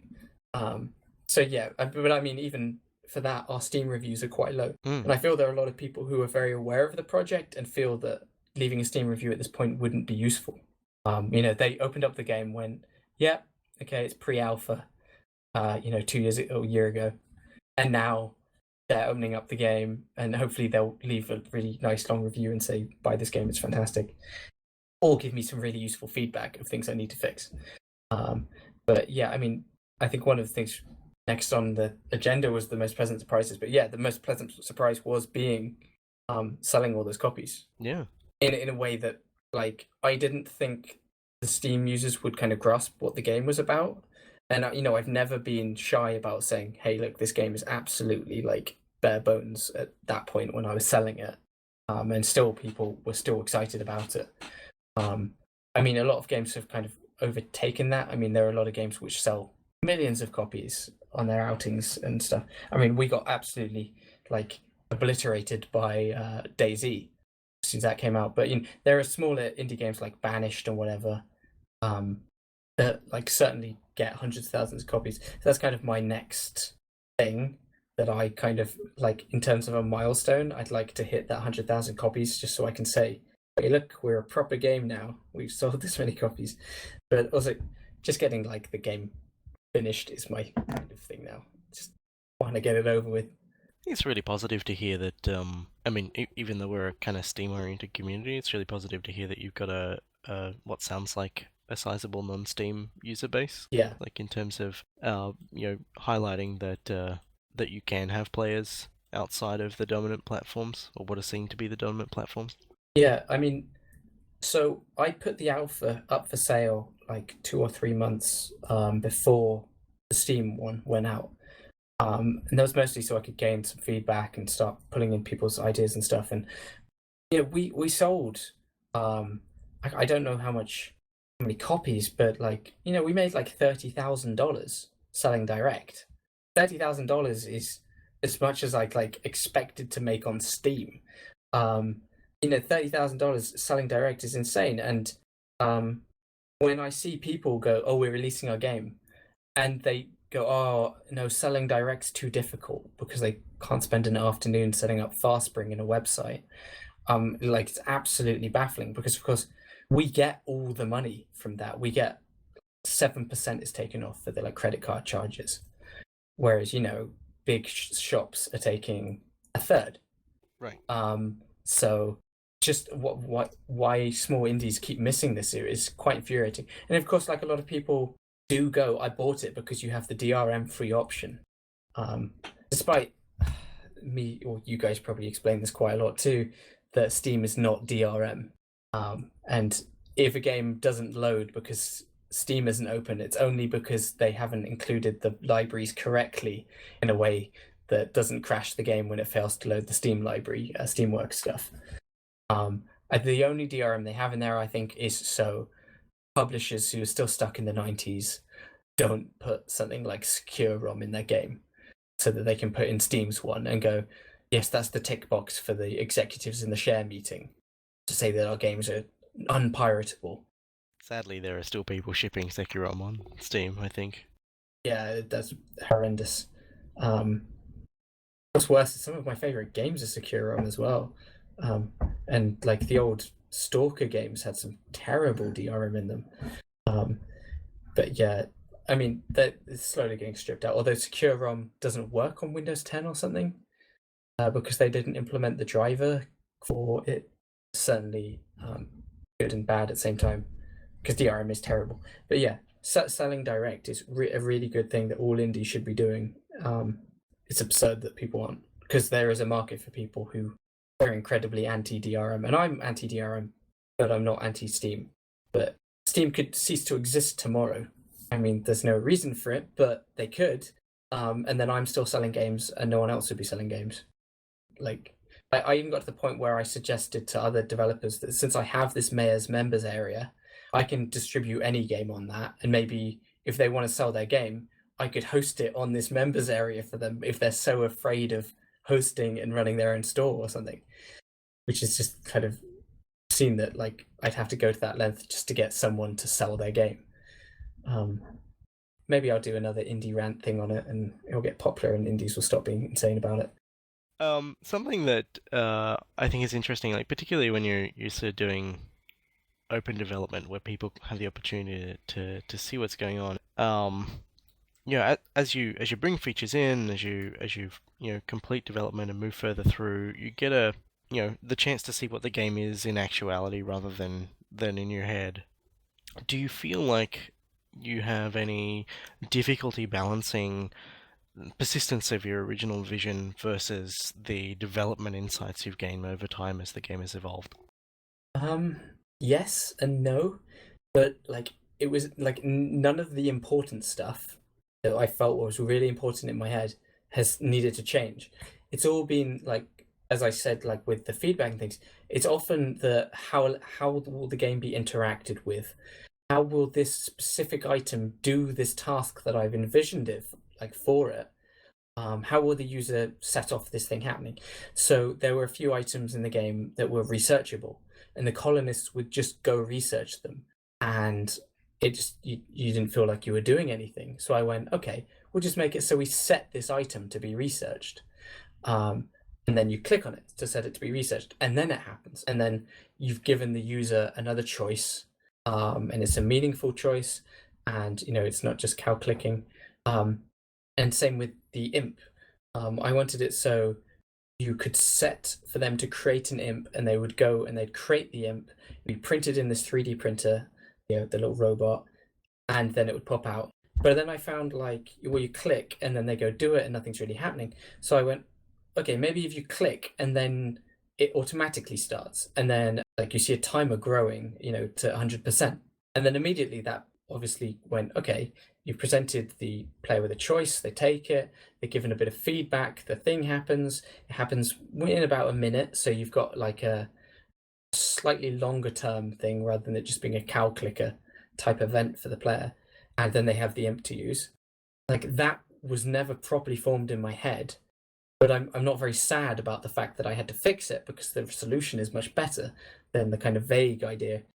That's the thing. A lot of the things that have been stayed vague have been those kind of user level interactions, and those are almost impossible to ever get right, but always need iteration. So I always had in my head that I would need to iterate on this stuff. And I have like moods. So like for a few months, I feel that the game should be absolutely pure and as little interaction as possible, and you should be watching the colonists, and it should be about slowly tweaking them. And then the next month I feel that it should be full of choice and interactions, and like I get into my full on like hardcore game design mode of plotting meaningful interactions per minute over time and things like that. And I actually go back and forth on that, but in the same time core vision just plows straight through all of it, which is really nice. I guess that's the thing, is you kind of realize what will be important to your vision, and what will be irrelevant to your vision, especially when you have sat on it for so many months. There are some things that I probably wouldn't do the same again. The game has free form pathfinding, which I found out nobody has ever done in the way that I do it. And like everyone uses grids, and everyone aligns things to either nodes or grids. And I'm like, no, it's free form. I'll just do the grid, but then I'll move them around inside, and then terrible idea. And then a lot of people are going, how do I place things on a grid? And so I've added in a grid mode so people could place objects on a grid now by pressing control when they're dragging around. And people go, I want to align things perfectly to 90 degrees. So I've had it, they can tap control when they're rotating to realign an object to 90 degrees. And like things like that were a bit annoying, and I certainly go back and if I had a time machine, I'd be like, no, stop. Just compromise on this bit of your vision. Go on, save yourself 6 months. I mean, most of our bugs in the game have always been to do with pathfinding. Today we fixed a bug, and it was so refreshing because it was nothing to do with pathfinding. The starvation bug, which is the colonists randomly starving to death for no reason, but it turns out they were sweating themselves to death, which was kind of gross. And kind of things like that. Those are always fun things to read in changelogs. Yeah, I thought that was an interesting thing. Like that's the real challenge with systems-oriented games, isn't it? Like you have these unintended consequences and side effects. Like it all turned out to be people were starving to death because they were sweating too much, and there was like all this sort of thermoregulation stuff going on behind the scenes. Yeah. I don't think I've actually really talked about it in detail anywhere. So colonists would randomly die, and they would starve to death. And obviously the game has a lot of pathfinding bugs, so immediately everyone went, they're not finding their way to do it, or the AI is stupid, because the AI sometimes misprioritizes things because it's building up its own needs and wants. And the systems sometimes fail. I was looking and I was checking, like outputting onto a log from the console the colonist needs, and suddenly their food just skyrocketed, and then she died. And I went, well, that's odd. And yeah, like, so what happened is she had been given a lot of jobs, and so she was running a lot between the jobs. And because she was running between the jobs, her exertion levels were high, and the air temperature was high as well. So she was sweating a lot, and the sweat didn't seem to have any limit on it. So she was sweating to the point of being like absolutely drenched in sweat, and then that cooling her down very rapidly, to the point of her being colder than her body should be, once she'd stopped working, stopped running, and then her body would get so cold, thermoregulation would kick in, and literally her body was getting so cold that her body was heating up by like 10 or 13 degrees centigrade. And to heat up like 60 liters of water to that thing, you actually have to heat it up a lot. And like all the science was kind of right, but just like there were a few like or basically fudged variables to say like how much water can actually evaporate in a few seconds, and how much like physically water can you sweat through your skin, through your surface area of your skin, and how fast will that evaporate, and kind of like things like that. And that was really insane, that bug. But certainly like a bug like that compared to the game being broken or the game crashing and things is not too bad. But yeah, I'm glad we don't do things like that. I don't know how we just even got onto that bug now. But yeah, I'm totally rambling on. What else are we going to talk about? Have you had any responses from Linux audiences that that you feel are identifiably indicative of the Linux community that you've got, or do you feel that there is that Linux players have the same concerns and the same outlooks as players on other platforms? I'd say a lot of them have the same concerns, but I think the Linux community has been better at setting their own expectations and knowing, hey, this is an alpha. Here's what we like. Here's the bugs. Here's what I experienced. Here's a detailed list of the bugs. Please fix them. But not going like, oh, when's this game ever going to be finished? Oh, what, the kind of grumpiness. Generally, I found.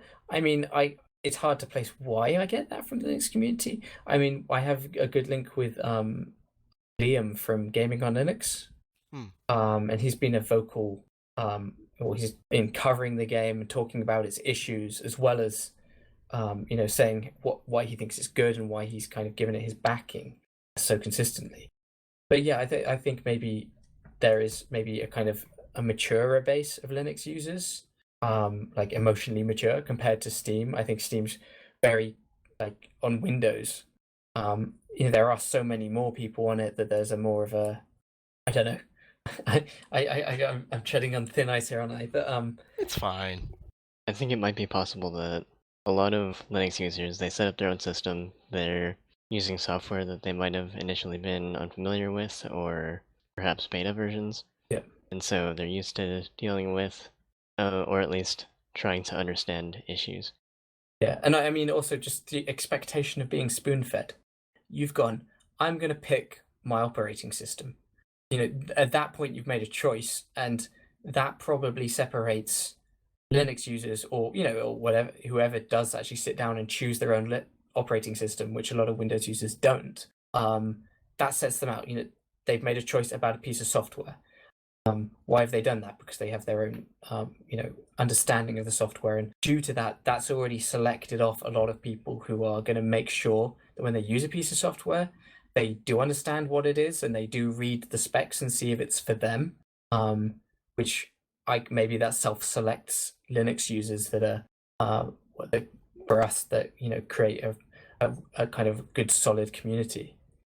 Maybe that could just entirely be speculation. You can call me out on it.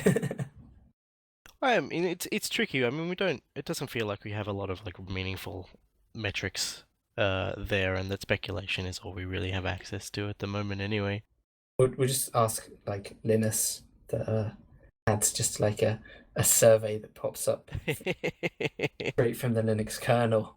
Why are you using Linux? Yeah, right. It's when you're compiling it, it pauses the compilation. It just demands input during your compilation phase.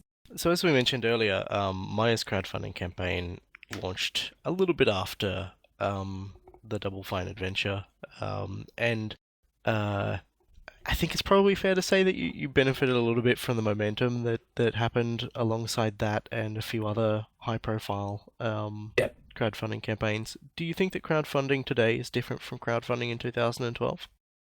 I think, yeah, like a lot of projects, like a lot of people said, oh, it was a crowdfunding phase or fad.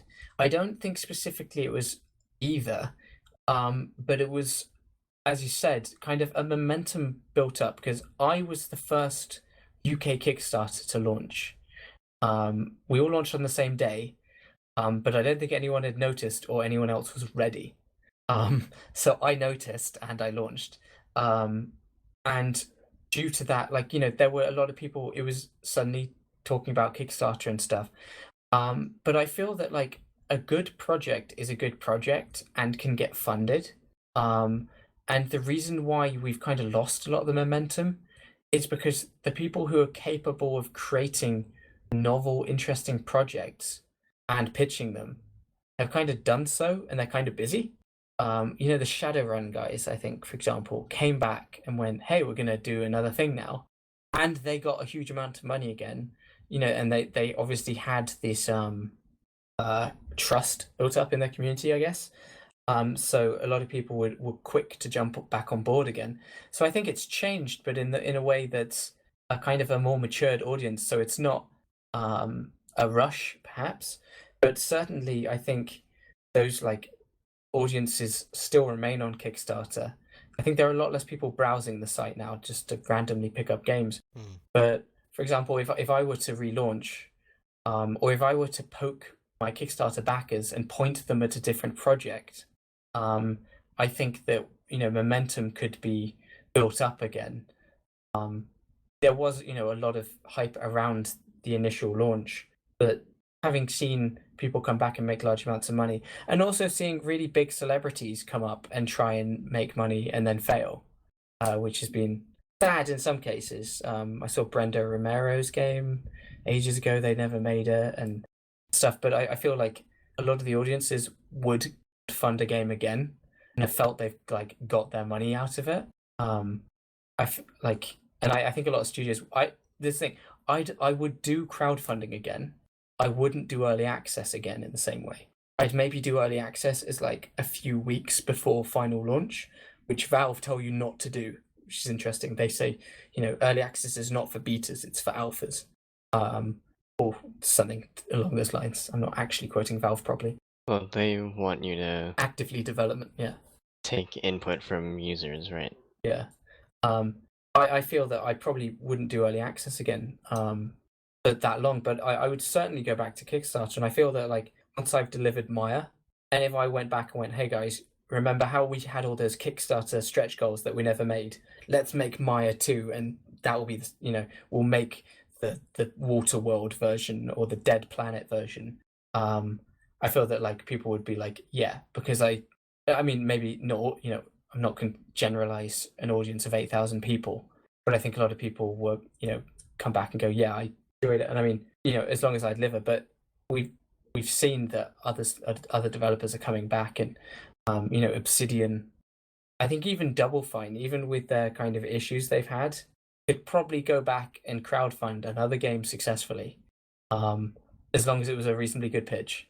I mean, I think gone are the days of pitching a game where you don't have a video, unless it's like a stupid joke one, like Potato Salad was or something like that. But I think that you could certainly turn up. You might like there might be a difference now. You might want to have a playable prototype, and the press will always finicky about Kickstarters now. People go, oh, you can't get coverage for Kickstarters now. It's not news anymore. But Kickstarters are news. It's just the people trying to get the news just don't know how to talk to the press. And they literally turn up the day their Kickstarter's launched and gone, give me tons of press. I don't have any screenshots yet. and then they get grumpy when the press just tells them like, "What is wrong with you?" I mean, but yeah, I mean, it has changed. I don't think it's changed for the negative. I mean, there are still more board games getting funded than ever. If video games have managed to eat their own tail, then it would be sad. But I don't think they have. I think there have been failures, but I think people don't blame the platform. And you know, there's always some guy on Reddit goes, "Oh, never back a Kickstarter," or goes, "Oh, I backed this one early access game and got burnt, and I'm never doing early access again, ever again." And you go, "Yeah, but one, you're probably lying, and you're probably just saying that for attention, and two, like these kind of loud negative voices are getting way over amplified because actually." Generally, I think a lot of people are very happy with their Kickstarted games. I'm quite happy with most of the games I've Kickstarted, apart from Goddess, and I haven't even played it. So I feel like people who express those kind of concerns are the exact people you don't want on board that early.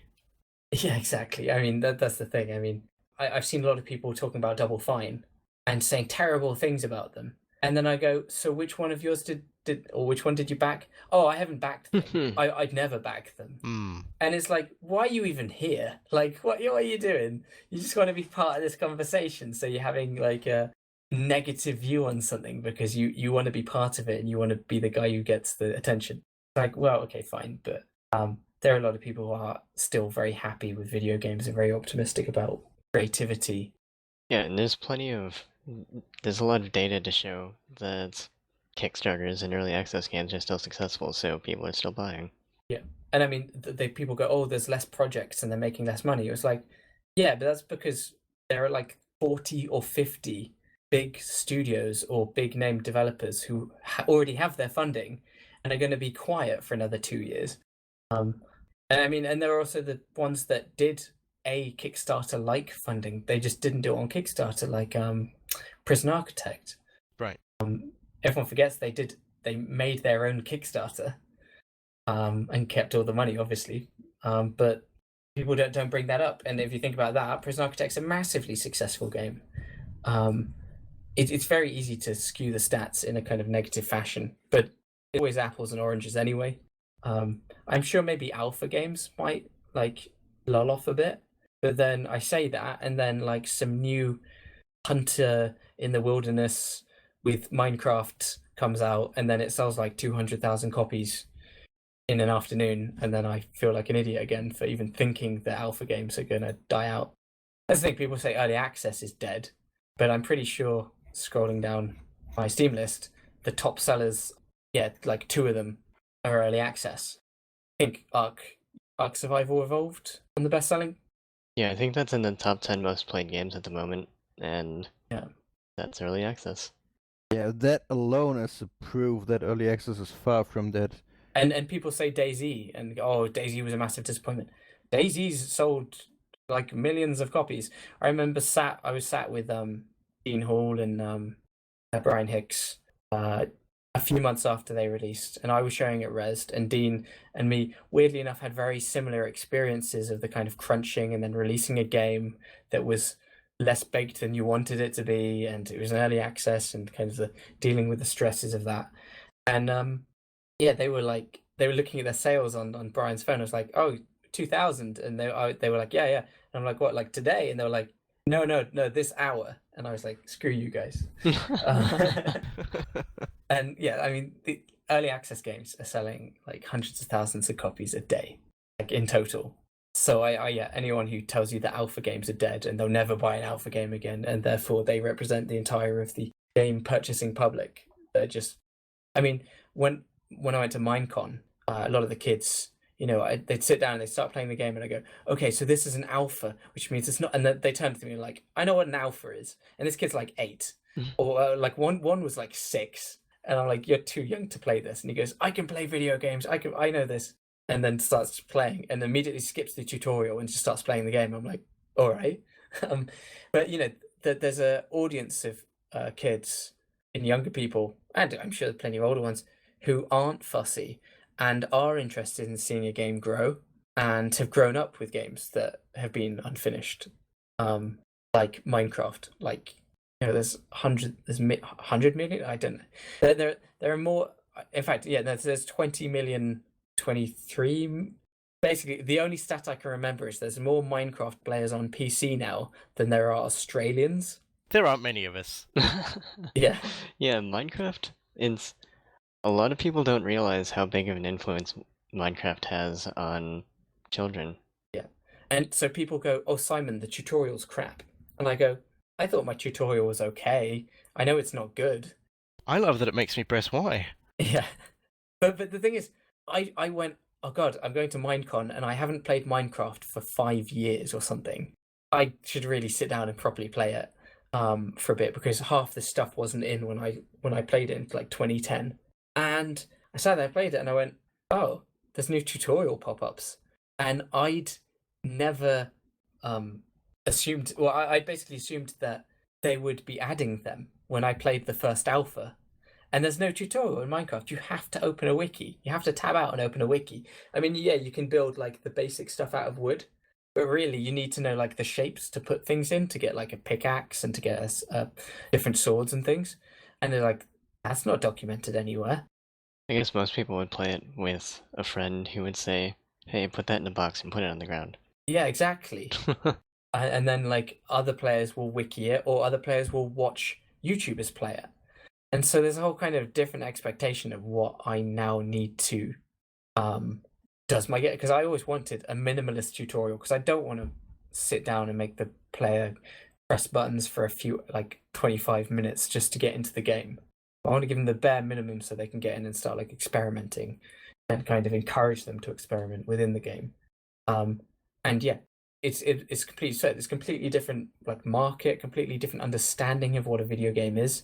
You know, a lot of people go, "Oh, walking simulators aren't real games." Oh, or the kids who play Minecraft, some of them just go on adventures and they just walk just to see what's 100 miles down the road, you know? And that, you know, they have no problem with the concept of a game that's just about exploration.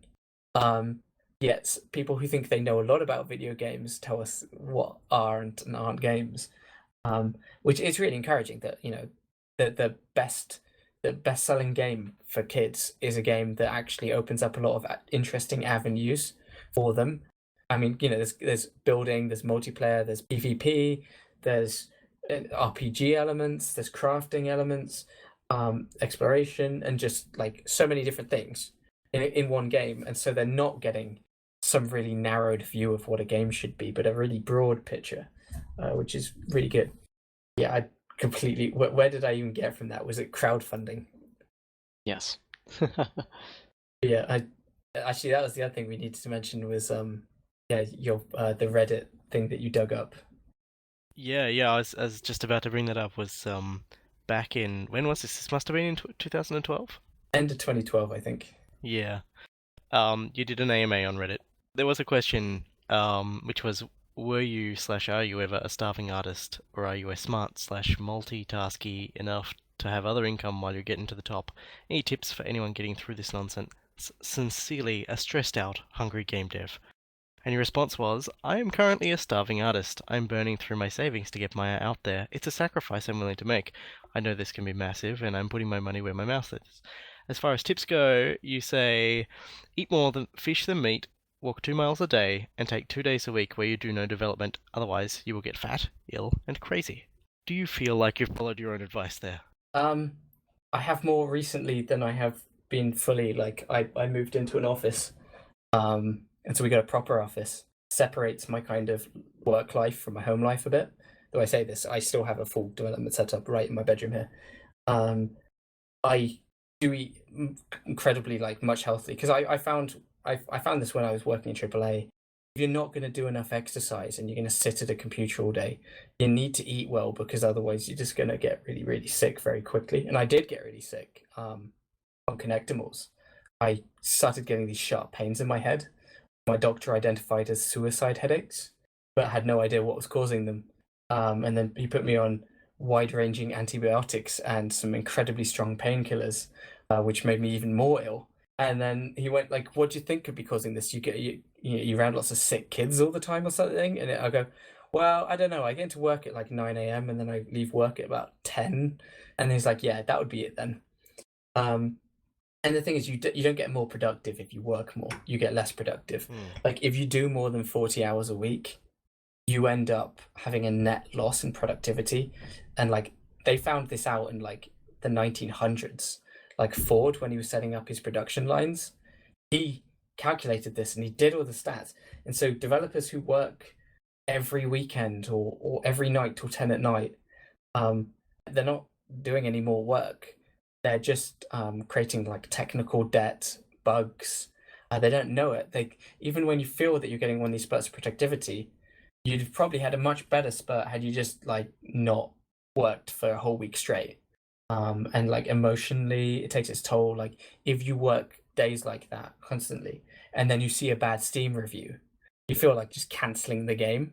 Whereas if you've like had a good night's sleep, had a good meal, had a good breakfast, get into work, see some bad Steam reviews, you go, okay, well, these are bad, but they have an issue here, or I can fix this issue, or it's pointing towards anything. And you like mentally, I mean, as I said earlier, like with Josh with Limit Theory, he was quite open about it. He said, like, this caused him mental issues because he was just working so hard.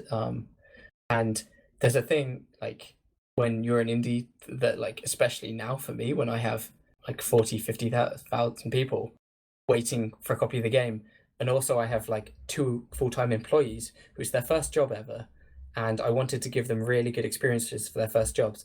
I don't want to lay them off. So, I have to make sure that the game is good and it sells and people enjoy it because there's so much riding on it. I mean, it's very easy just to go, well, I should just work the whole weekend then. And yeah, you got to get away from that.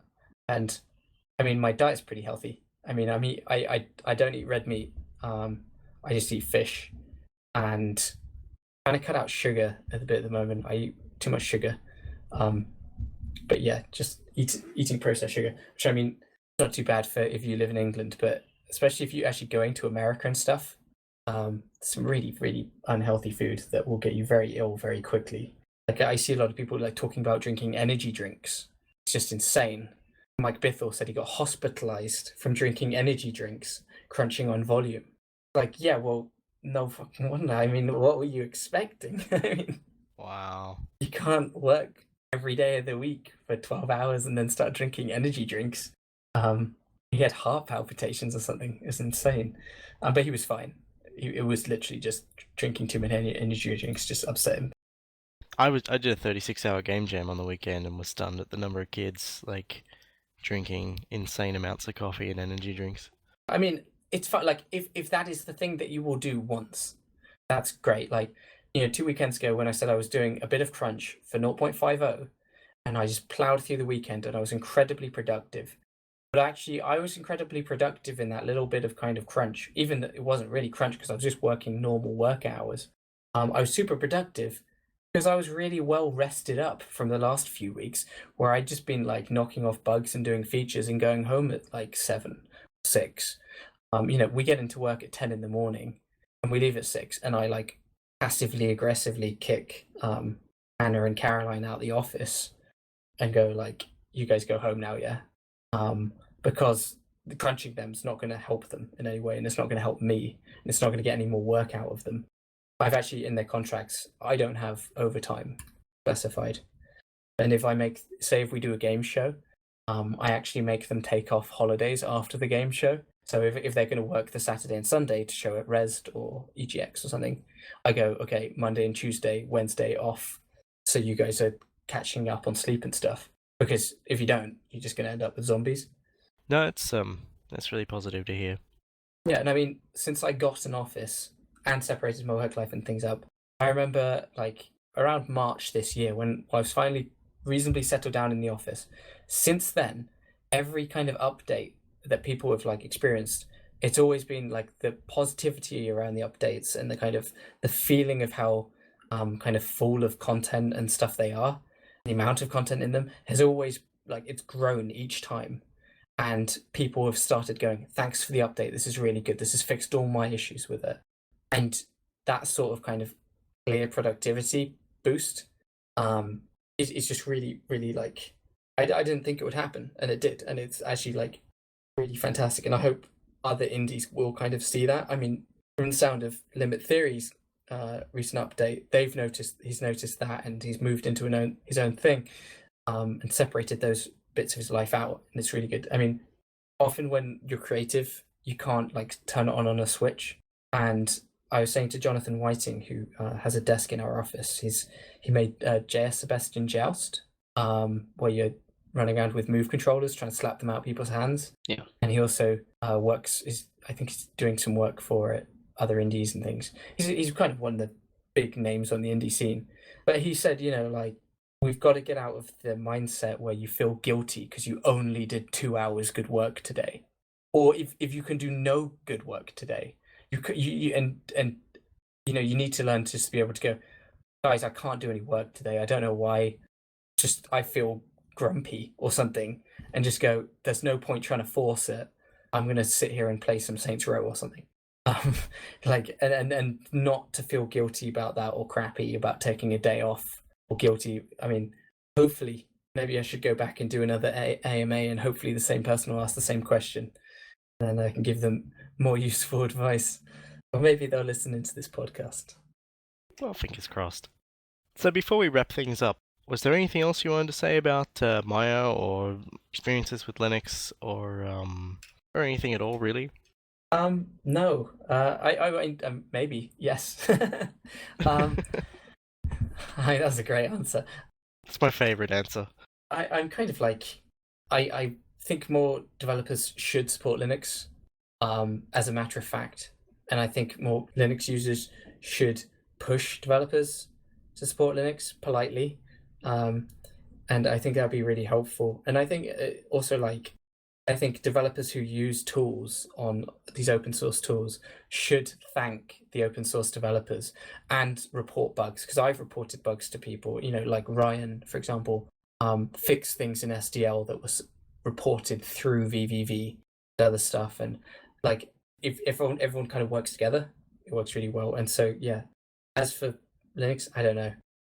I'm a Linux Mint user at the moment, but I'd really like to see Ubuntu get kind of back on track again, because Ubuntu used to be the kind of main push of change in the desktop-orientated Linux kind of area in the last decade. But yeah, I mean, nothing else. I mean, buy my game. It's great. Fantastic. That's what I'm supposed to do, right? But yeah, no, I mean, yeah, I got to be thankful I should say a thank you to all the Linux community people who have been helpful to me, which is a lot of people. So yeah, I think that's a good point to end on. Thank you, Linux people. Yeah, thank you for supporting us. No, thank you. And it's on behalf of everyone else, on behalf of all of the Linux users in the world. Thank you. Well, you're welcome, I guess. But no, it's good, and it's good to have a kind of a good community around it, which I don't find that with the other sides of it. I find Mac is very different, and quite like cold reception that you get, very high expectations and kind of strange expectations as well, which is why, yeah, I think Linux is a good thing. And I can see more people going to Linux. I mean, Windows 10 wasn't a complete disaster, but it's not fantastic. And I can see things like me using it more as a more day-to-day stuff. Windows becomes more and more mobile orientated. I can definitely see it becoming all my netbooks always have Linux. Obviously, it's just resource less intensive, but I should become a better Linux user. I should probably report more bugs, because I'm the kind of person who actually can report a lot of these bugs that I'm having compiling open source projects. Yeah, I guess we should move on to the your usual fare. Oh my god, I've dragged on your podcast for like hours, haven't I? That's right. We're just sort of not thinking about that aspect right now. That tends to happen quite often, and it's usually the better cast where that happens. Yeah. Fair enough, yeah. Yeah, it's interesting. We're not going to stop you because you're having a good conversation. So you're going to hang around for the rest of the show, are you, Simon? Yeah, definitely, yeah. Brilliant. In that case, moving on to community stuff, as far as past events go, we had some T-World, some Serious Sam, some No More Room in Hell, and some Hammerwatch. Did either of you guys manage to make any of those? Yeah, I was there for the T-Worlds event. We had a pretty good turnout. It was right after the last cast, and quite a few people came up there, and it's quick to download. It's such a small game. So few people showed up for that. I was also there for Hammerwatch, but only briefly. I gave up my slot because there weren't enough people to have 2 games, but there's only 4 people for every game, so I let some other community members play, and I got to play Arma instead. I'd really hope to make the Two Worlds event, because we run that game at Software Freedom Day every year, and it's something that people love. You can just walk up and play it, and it's kind of fun. Yeah, it's easy to pick up, and it's fast and fun, so... I've never played it with latency, though. I've only ever played it on LAN, so kind of interesting to see how it behaves online. I think the bigger issue is maybe we should password protect it next time, because when people join who only play T-Worlds, then it's basically see how long it takes for us to die. But it was still fun. And for upcoming events, there's a Dying Light event, which is possibly already started, or Technically, yeah, already ongoing, but But nobody's in it yet. We'll get to that. so we'll be dropping up to the event channel after the cast to play some of that for anyone who is around and interested. We have Torchlight 2 this weekend as well, and on the horizon we've got Binding of Isaac Rebirth, which I think is going to be a single-player event where we play seeded runs and stuff. And we have our second Portal 2 mapping challenge, which is probably going to last across October, I suspect. So exciting stuff to look for. Other community things happening. I think Telly is taking on hosting of the SteamLUG IRC bot, so that'll be happening soon. Yes, that you send issues and patches to the GitHub tracker. For sure. Right, so it has been migrated over. Big thanks to Norbert for hosting it up until now. It's been great to have. And writing it, right? And for writing it, yes. I mentioned earlier that I'd been involved with a jam, a local jam. It's my very first in-person one. I did a write-up of that and the game that we created, if anybody's interested in checking that up. Hero, you did a cactus video recently. Yeah, I was inspired by the previous cast where we had a couple of the developers from Assault Android Cactus, and we had talked about getting top scores with unusual characters, so I decided to play as Peanut against Venom, who didn't have any really high scores on the leaderboard, and got first place as far as people using Peanut against Venom. So that was pretty cool. Took a little bit of effort, and I chose that as the story. In Peanut and Venom are sort of the arch enemy. I like Peanut's dialogue with the bosses. Yeah. So, moving on to Steam and Valve news. The Steam store has been updated to use a responsive design, so when you shrink it down, it has an awful menu, which I'm sure a lot of people will appreciate. Yeah, so this is both in the store and in the Steam community, and it's probably more helpful for people using tablets or phones or any other mobile device, but also if you're resizing the window, it just displays a lot more information without you having to scroll horizontally. So that's nice. They were testing it before. It was in a limited beta rollout, but it is now global. So anybody should see it by just resizing their window. I still think they could do more. I think they should probably look at the import, because I'm on 1440p now in my office, and seems absurd. It's this huge, I guess that's all websites now, but just huge amounts of dead space they could be filling. But I guess asking Valve to improve Steam at any kind of great speed is wishful thinking. It seems like their priority here was making sure it fit better into smaller spaces rather than showing more information at larger. it's always the priority with responsive design. It feels like Yeah. there is just this wide galaxy at the sides of my monitor on most modern websites. Yeah, I have most web pages take up half of my screen or less, so horizontally, so I don't usually have an issue. But it's nice that they're making these improvements. I actually hadn't viewed it in a browser, and it's entirely different in the Steam client. It's much worse. Oh, If you shrink the Steam client down, it's got a weird always present menu that hangs over the top of the page content. It's crazy. But yeah, so that's I guess that's good to have. when and where it works. And like Simon says, it would be good to see see them take it a little bit further. But baby steps. So people have been getting shipping notices for their Steam Machines hardware. It's like the Steam controller stuff has been I think the dev kits for them, or the people who've ordered dev kits for them, have been starting to receive them. So lots of people are excited on that front. Yeah, John Drinkwater received his Steam controller.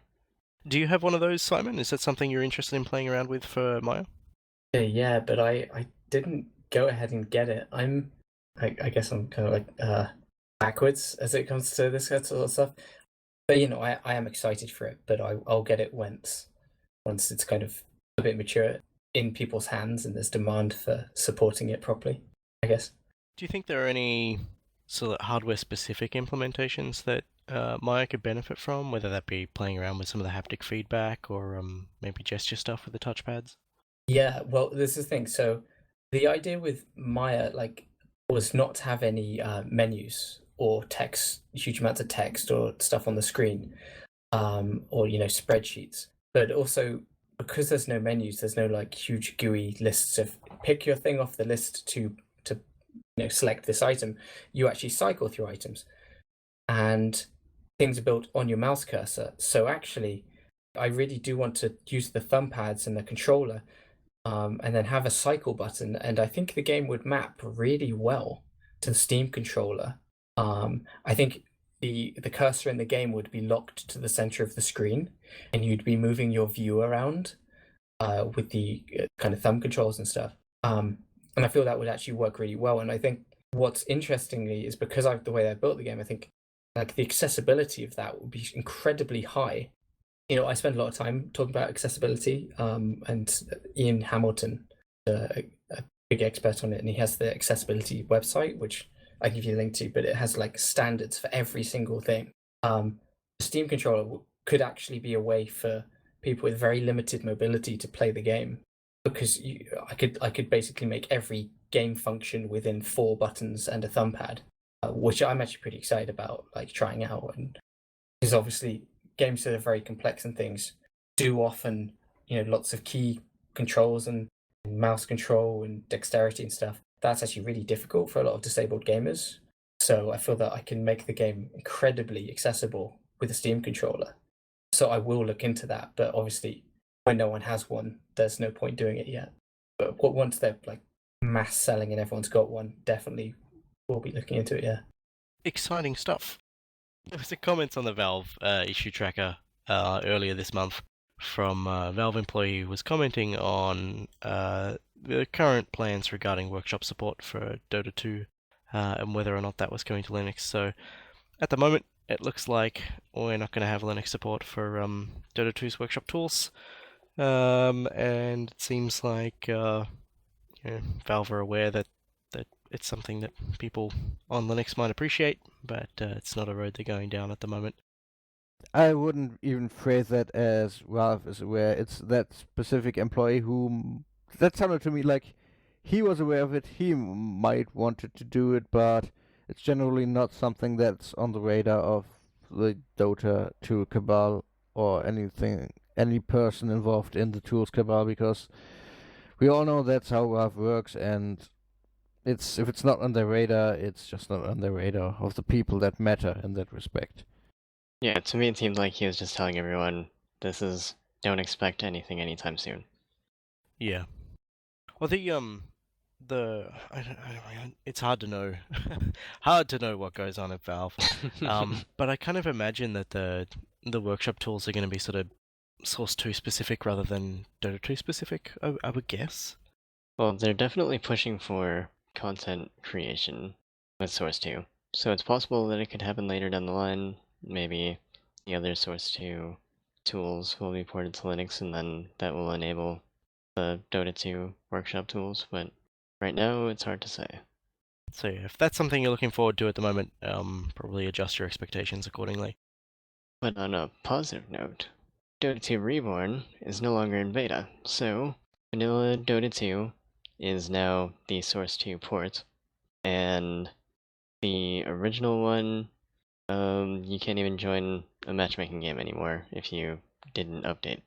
So everyone's on Source 2, and Linux users rejoice, except for those that don't have the hardware for it. And there was much crying even on the Windows side, because some people didn't see that long enough thing coming, and now they don't have the hardware to play it anymore. Yeah, that's true. And are surprised they have to upgrade their Stone Age GPUs.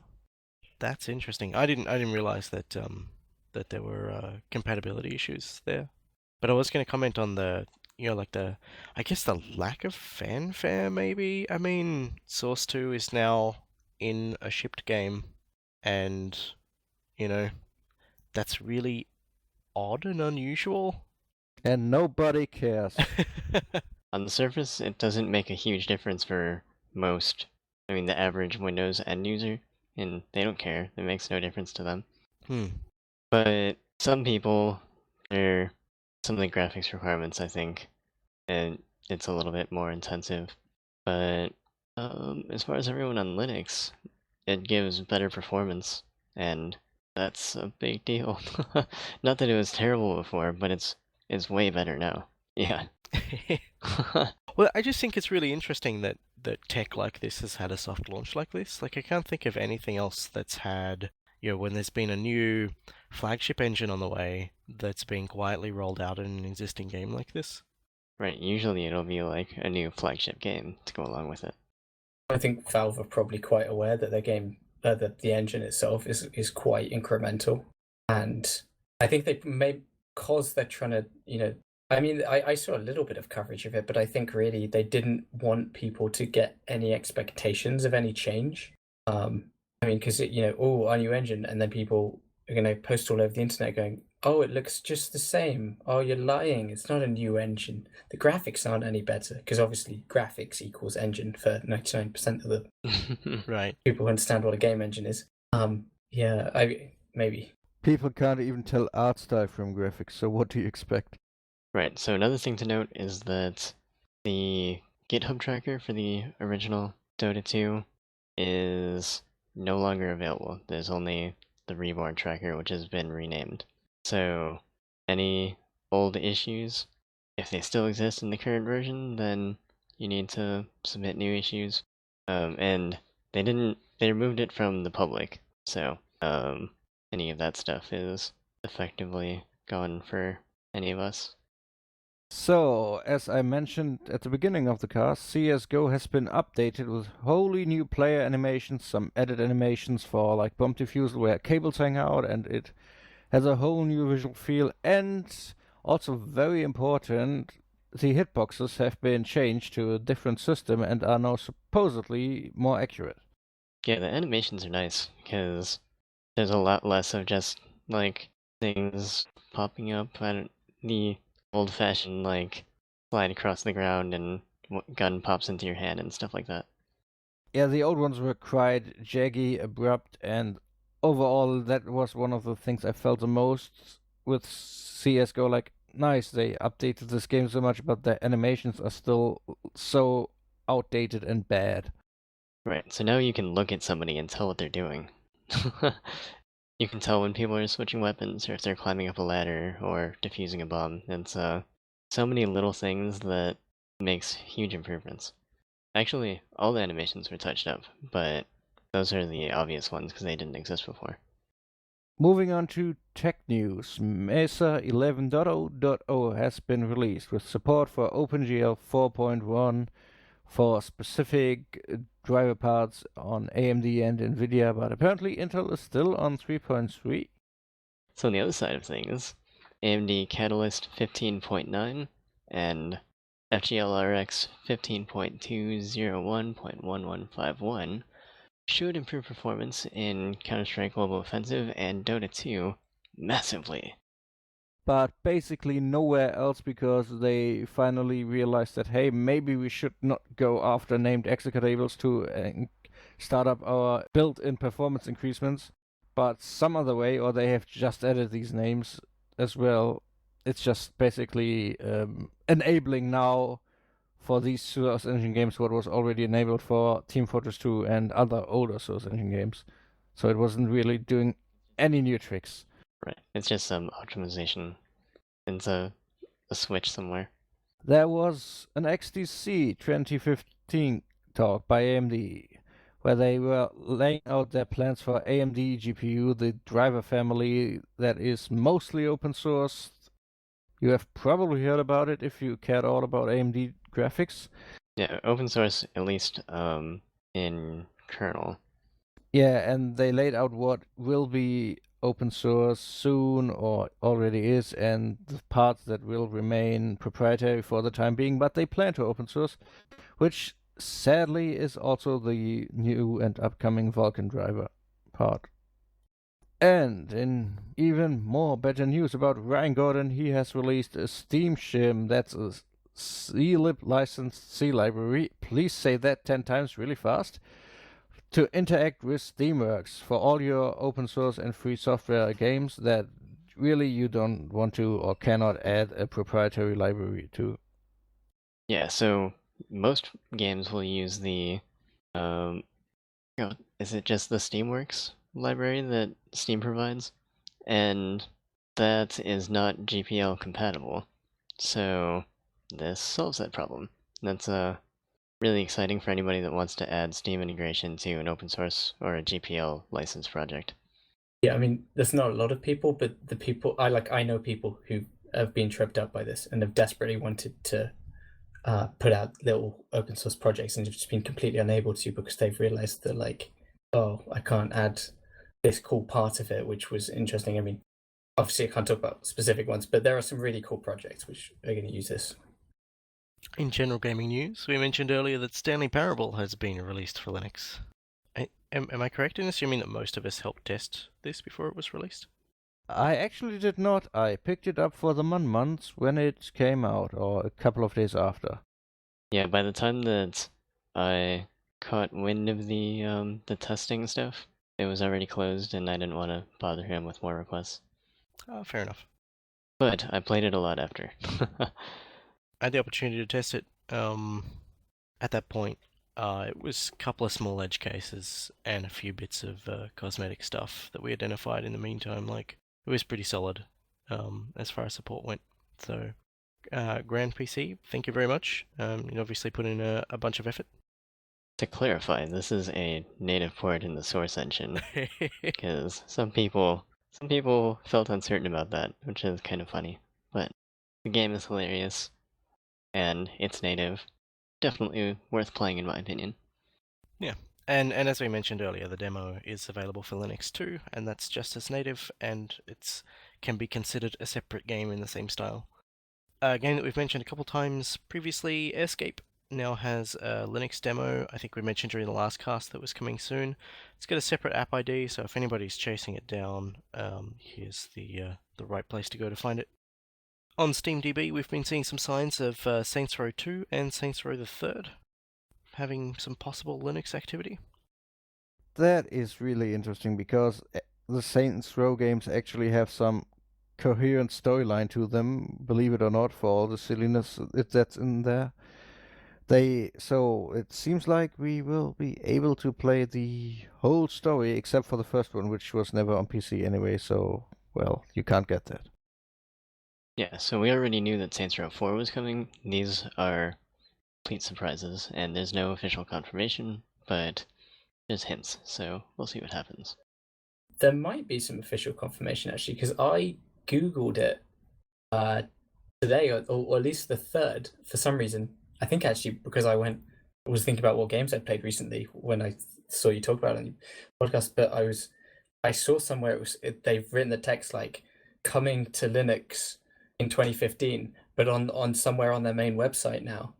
So I assume it's going to be an announcement. I assume they'll probably do it before Christmas and boost their sales. I mean, maybe a free weekend's coming up soon.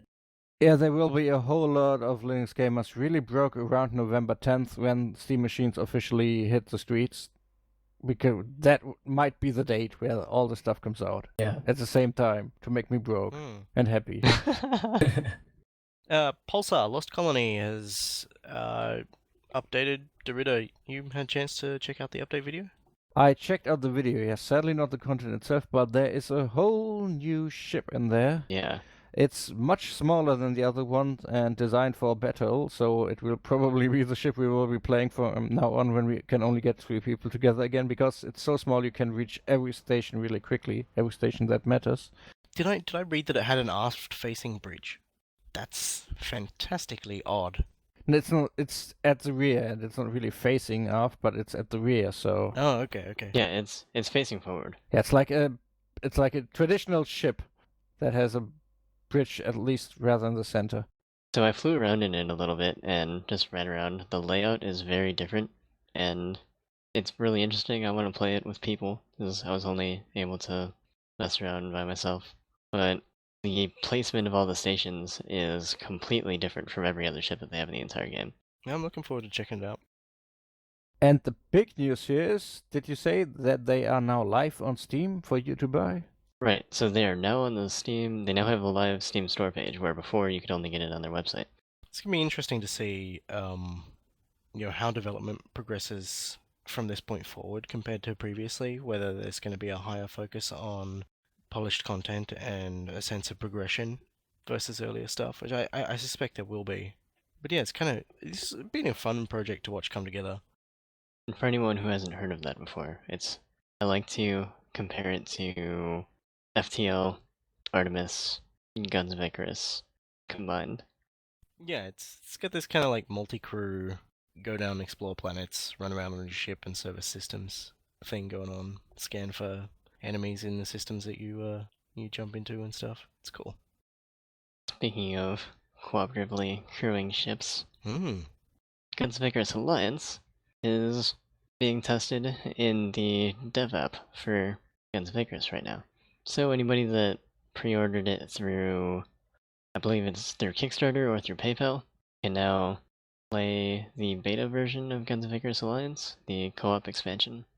So to clarify how that all works is the Alliance stuff is being treated as a DLC for the dev app, and you get like a separate key for that. So people who already have the dev app can't access the Alliance content unless they get their special key. Right, which if you backed it on Kickstarter or through PayPal, then you will have received an email with your Steam key. Which is pretty cool. So I've had a tiny go of that. Have you guys had a chance to, or I know Hero, you've got it. I'm not sure about you, Dorita, but have you had a chance to poke around with it? I was only able to try it for like a game or two more than you have. One was with you, so that's how I know that. It's cool. It's a lot of people were having performance issues. There's a lot of stuff going on screen, and they also had a survey poll thing. Basically, they asked everybody to fill something out with feedback to say what their experience was, relating to both how the gameplay was and performance and maybe interaction with other people and stuff like that. So, they're still tweaking it, but it's cool to finally see more than screenshots and run around on these big new ships that they created and see all the enemies and everything. Of the stuff that I've played, and I really can't take that as indicative of what the gameplay is like because I was playing with AI crew. It felt a lot faster than I was expecting. I was expecting it to be quite slow and sedate and strategic, and paced in a way that you were. We were also playing on the hardest difficulty thanks to the motor. Oh, we dropped it back to normal. We dropped it back to the easiest one when it was just the motor and I captaining ships. Oh, okay. But I was kind of expecting that it would be a sort of thing where you fly around, you work out where your objectives are, you work out what your targets are going to be, and then you batten down the hatches and everybody jumps on guns and shoots things. But it's like it's all coming all at once, and you got to keep track of a whole lot more things than you do in the base game. So it's gonna be interesting to see how they tune that up and what state or what kind of game it ends up evolving into. Yes. So Fulbright, developer of Gone Home and Tacoma game. yeah, Tacoma, have been experimenting with the native Linux editor for Unity. Yeah, There was a tweet from from Leon Hartwig. yeah, Leon, and he was messing around with the editor, took a screenshot, and it's interesting to see that developers are playing with the native Linux editor now. There's something to note here is that Leon uses Linux as his primary OS at home, and that he is intending to make use of the Linux Unity editor to use as part of their development environment and part of their development processes for their stuff. So that's fantastic to hear. Right, for operating system choice. Yeah, and I think it's kind of nice to hear as well that that they're a multi-platform studio. I think that like people who understand the benefits of running your target platforms rather than having a single platform environment and having to constantly check against other stuff. I think that's kind of nice as well. So, Alien Isolation popped up in the driver release notes for the latest AMD Catalyst driver and were quickly taken down because that was a fudge up on AMD's part, and they basically confirmed the game, which we already know is coming, again. Hooray. If you still want to see these changelog, they are visible in the Google cache. So if you want to see it yourselves, Google never forgets. So this does kind of come back to that sense of there being a bunch of big things waiting in the wings. It's going to be interesting to see how everything shapes up. On the crowdfunding front, The Dwarves, which is by King Art, people who made Book of Unwritten Tales, Battleworlds Chronos, and The Raven Legacy of a Master Thief, have a new Kickstarter campaign out. Initially, they were kind of shying away from offering Linux support, but within the first, I think, week or so, they changed it up and said that they'd be offering Linux support as a base deliverable, which is good to hear. And it looks quite nice. I hope they make their goal. Yeah. I mean, so far the games that they've played the games that they've made that I've played have been stuff that I've really enjoyed. I think they're using Unity still. Did they ever use Unity for their games? They used an in-house engine. Battleworlds Chronos and Book of Unwritten Tales 2 both use Unity, as far as I'm aware, and the Raven does as well. Okay, I have never played anything newer than the original Books of Unwritten Tales games. Yeah, the original Book of Unwritten Tales, I think, used a custom engine with like Ogre and a few other libraries pulled together to make something, which is why it's not as maintained as some people might like. Something else that I'd spotted that looked kind of neat was 12 is better than 6, which is this sort of top-down Western thing with very stylized hand-drawn look, I guess. Have either of you had a chance to check that out? I briefly glanced over it, and to be quite honest, I'm not a fan of the art style. It's a bit too undistinguished for frantic shooting around action. But I guess the premise is interesting. I hadn't seen this, but it does actually look really good. It does look interesting. It's normally I really, really like hand-drawn art in video games. This one is different. It's a lot more stark. So Yeah. not sure what I think of that yet, but the gameplay looks interesting anyway. A bit of Hotline Miami there. Yeah. They talk about being inspired heavily by Hotline Miami. But yeah, I kind of like the kind of contrasts that they're able to achieve with the the kind of light art and subtle shadows versus the bold red of blood. It's quite striking. But if that looks interesting, check it out.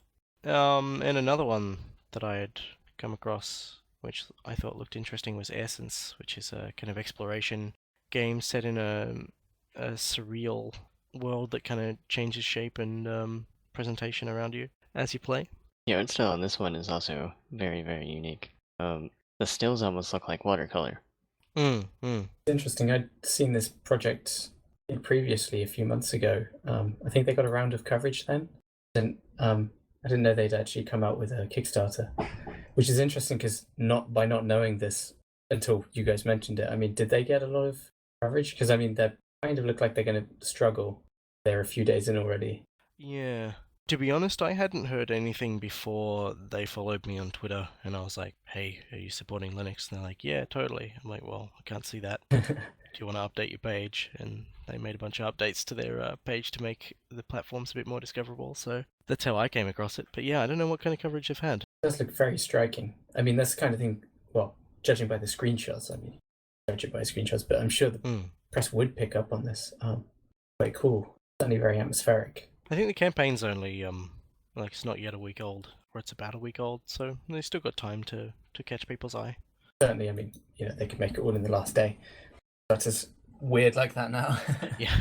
I think you were, what were you in? I think you were in US dollars with your crowdfunding campaign, is that right? I was in pounds.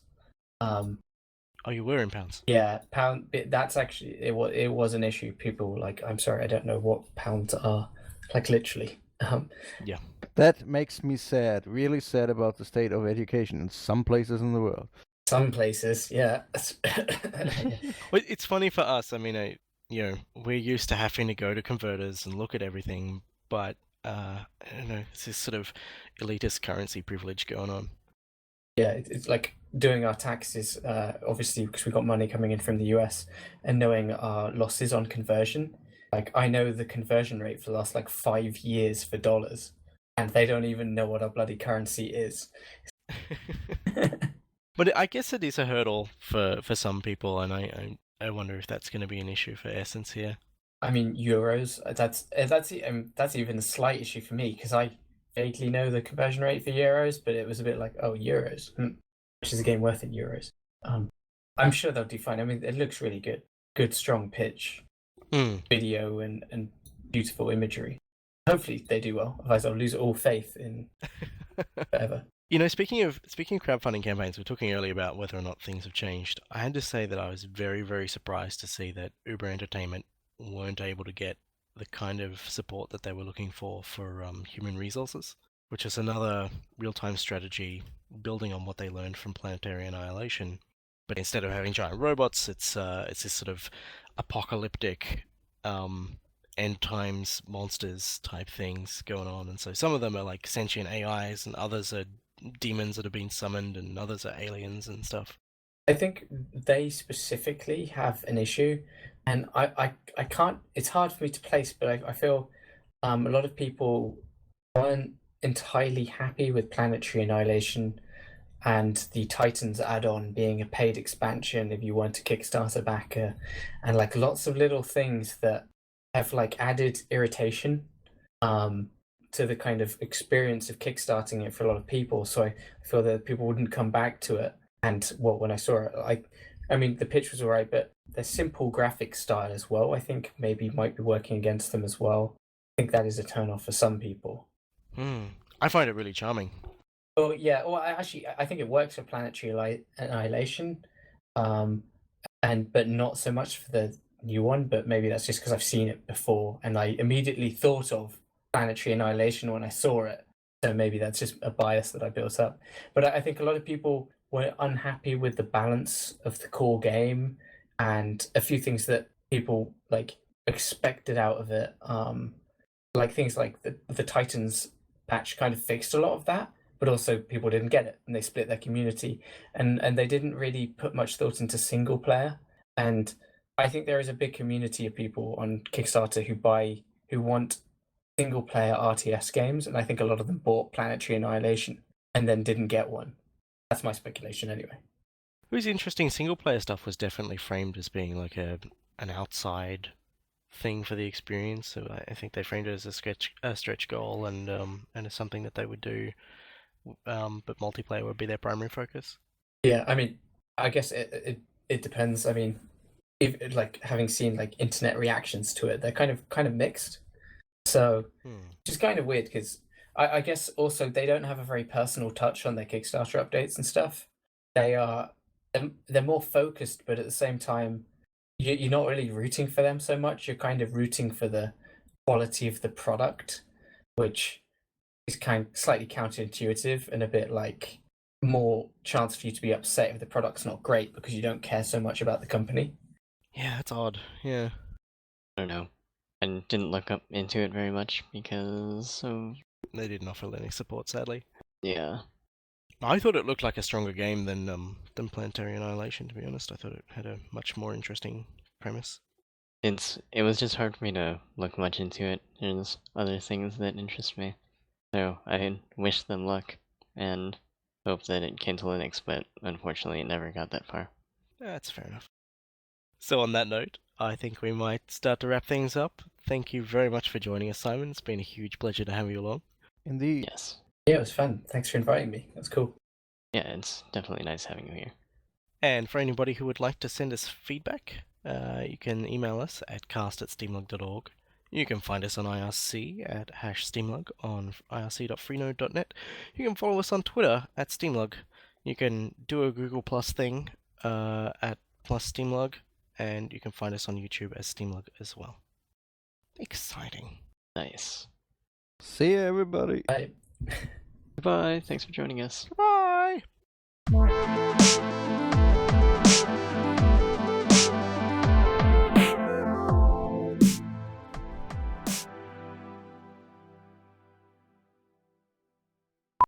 There were some comments from on the. Hang on, sorry, brain explosion.